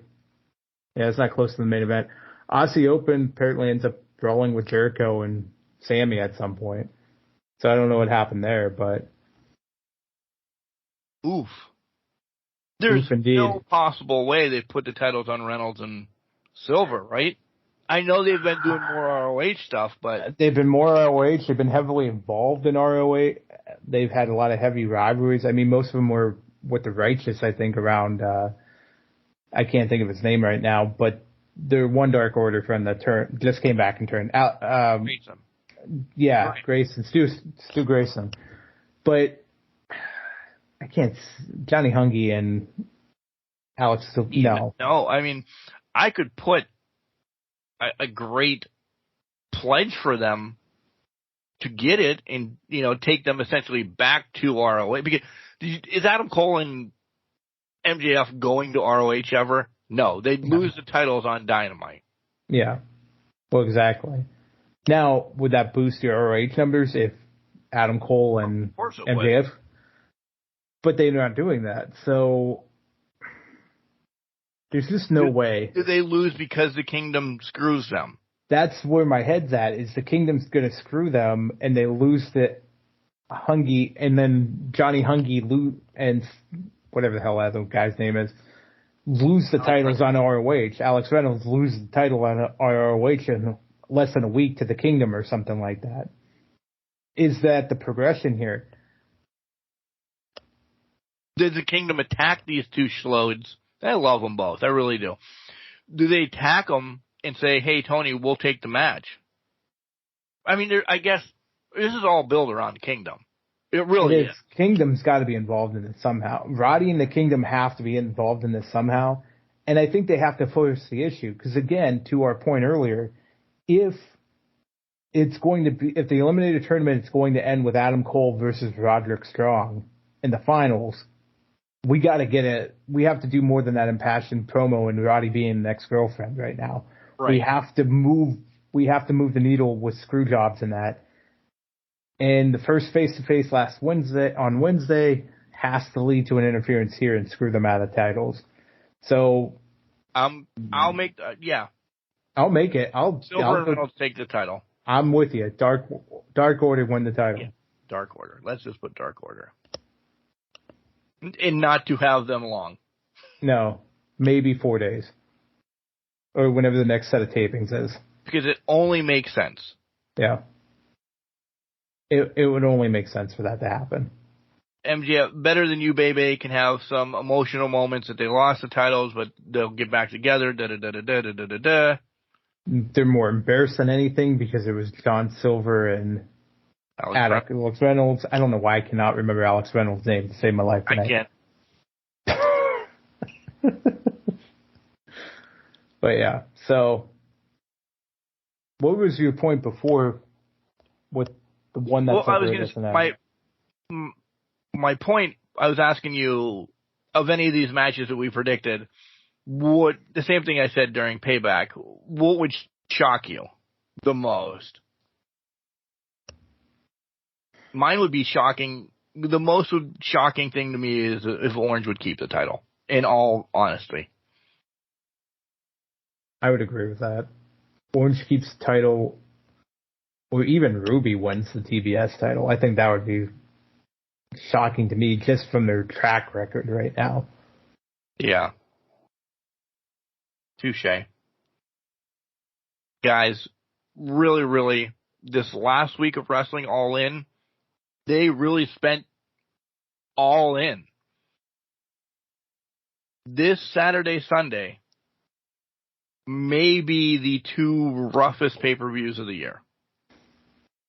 For both companies. Yeah. And you know what's going to happen next week when we come back?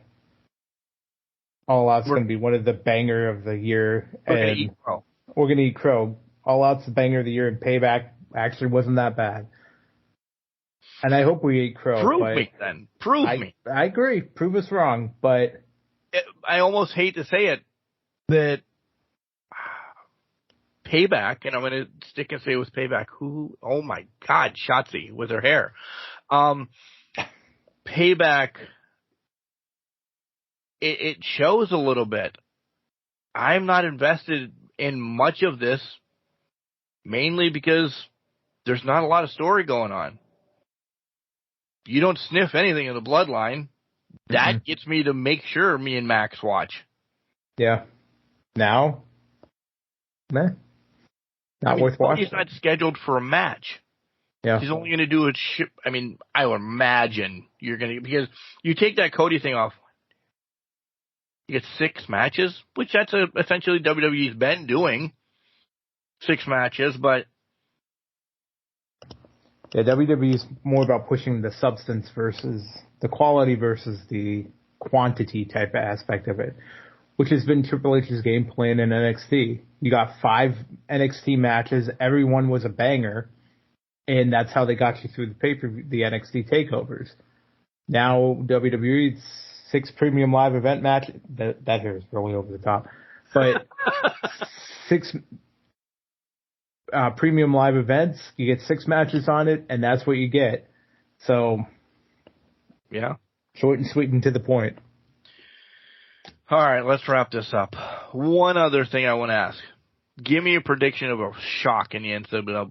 Blah, blah, blah, blah, blah, blah, blah, blah, blah, blah, blah, blah. In the NCAA. This weekend? Yeah. I would say the biggest shock, I think if West Virginia beats Penn State, that's going to shock the world. Because exactly where I was going. The amount of people that I'm hearing are picking Penn State for the national championship, Penn State doing this. Penn State doesn't have a great track record for any of that. So West Virginia showing up and smacking Penn State in Beaver Stadium and walking out. Prime time. That's prime Penn State folding under pressure. Done. Yep. I mean, there's a lot of other random matches and games that could happen. West Virginia walks in there and smacks them right in the face. I don't even know if it has to be a win for West Virginia. If they're within a touchdown. Yeah. Because this isn't supposed to be close. It's not supposed to be, but if they're within a touchdown into the fourth quarter, that's a gut check for Penn State. And everybody that picked them has to be second guessing themselves at that point. Yep. What else is on the docket for you, brother? This weekend, Kimberly's coming up, spending the weekend up here, so we'll be hanging out there. Got birthday party on Sunday for one of the nieces, so turned 6. She just went to kindergarten for the first time, so woo. Doing that. Maybe All Out. Monday, family picnic at Mom's house, so just hanging out there, kind of chilling and thrilling and grilling and all of that fun stuff. What about you? Wedding, as you guys are listening to this, recoup on Sunday because you don't go to a wedding unless you do it all in. Back to work on Monday and eating a payday because I watch Payback Monday. You better have 2 paydays at that point. And again, we're being truthful. You might get an all-out real discussion next week, or you might get the highlights. I still have not decided.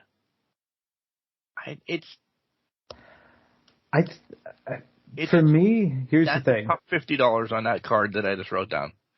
Is top $50. I'm leaning towards buying, but I don't think it's live. Monday could be a lot of wrestling. We'll see. I mean, if Kimberly's gung-ho for it, then let's go for it. I'll definitely take advantage of that. But if she's not, then... Listen, I will then jump on that. If Kimberly is gung-ho to watch it with you and she wants to get invested, we won't text as much as we do because I do like your space. But you have to give me like, oh my God, she wants to know why Statlander is an alien. Or, oh my God, like some of the... Oh yeah, she didn't believe that I said Statlander was an alien on Wednesday when she came out. She's like, are you serious? I'm like, nope, she's an alien. Yep. She's Earth's favorite alien. I don't tell you. Yeah. Yeah. In the Andromeda Galaxy. So if you watch it, let me know. Because that is where I want to know, because I want to be watching the same time. Whatever she says. And when we discuss pay-per-views, texting everything, it's usually like every 3 seconds we're sending something back and forth. Right. I don't want that from you. Yeah. That's the dick move is you're watching it with your future wife. Let's just throw that out there. Yeah. Maybe every other match, oh my God, she said this or that. And then she's going to hate me. Because she's like, why are you telling Mark everything? No. It's going to happen. Mark needs to know. Mark needs to understand what you're saying. I mean, the whole Acclaim situation was something else, and that was way too funny for me this week, was just her fucking losing her mind about them scissoring each other. Notice not a ton of carryover from All Out, by the way. We have a few people sprinkled in there, but not a lot, everybody. So, all right. Yep. We're going long. We love you. Sadly, we should have started the show with this. It is September. It is National Suicide Awareness Month. So we'll go to that real quick. And I'm not saying real quick, but guys, again, the email's open, the phone line's open. Reach out to us. We'll talk however we can, whatever. We're here for you. You're not alone. And I'm not rushing through this. These are just all coming into my mind real quick. You're not alone. There's numbers to call. Please, because we've been down this road. I'm speaking of myself. Jenks can speak of himself. Yep. You know, shit comes up. Don't let shit come up. Reach out. There are people that love you out there. The generic thing, and I think it's almost getting overplayed now. I'd rather talk to you all night than sit at your funeral. I understand that, but everybody posts that. Mean it though. Mm-hmm. Literally. Reach out. I will. I'll call off fucking work and we can text. We can do whatever. And please, you're not alone. Can Crushers, Mark, Can Crushers, Mike, we love you. So do not. Agreed. Do not. If you need help, if you get desperate, you can't get a hold of Can Crushers, you can't get a hold of anybody, 988 Suicide and Crisis Lifeline. There's other organizations with other resources out there. NAMI's jumping to mind. There's a ton other. Just a quick Google search to save your life and make you go one day further. Just think about it in terms of maybe if I make it to the next day, or what's the next day ahead of me going to bring. You're not alone. Everybody's here for you. Everybody will be here for you. Just reach out. Make that connection with a lot of people. Whoever it is, whoever you need it to be. If it has to be 988, call the Suicide and Crisis Lifeline. Just reach out. People will talk to you and people will be with you. Don't be afraid to share your feelings. Don't be afraid to talk to anybody in your family and that. And if somebody you think would give you too much crap, then you move on to the next one. You find the people that are trying and willing to be in your life, and you reach out to them. For sure.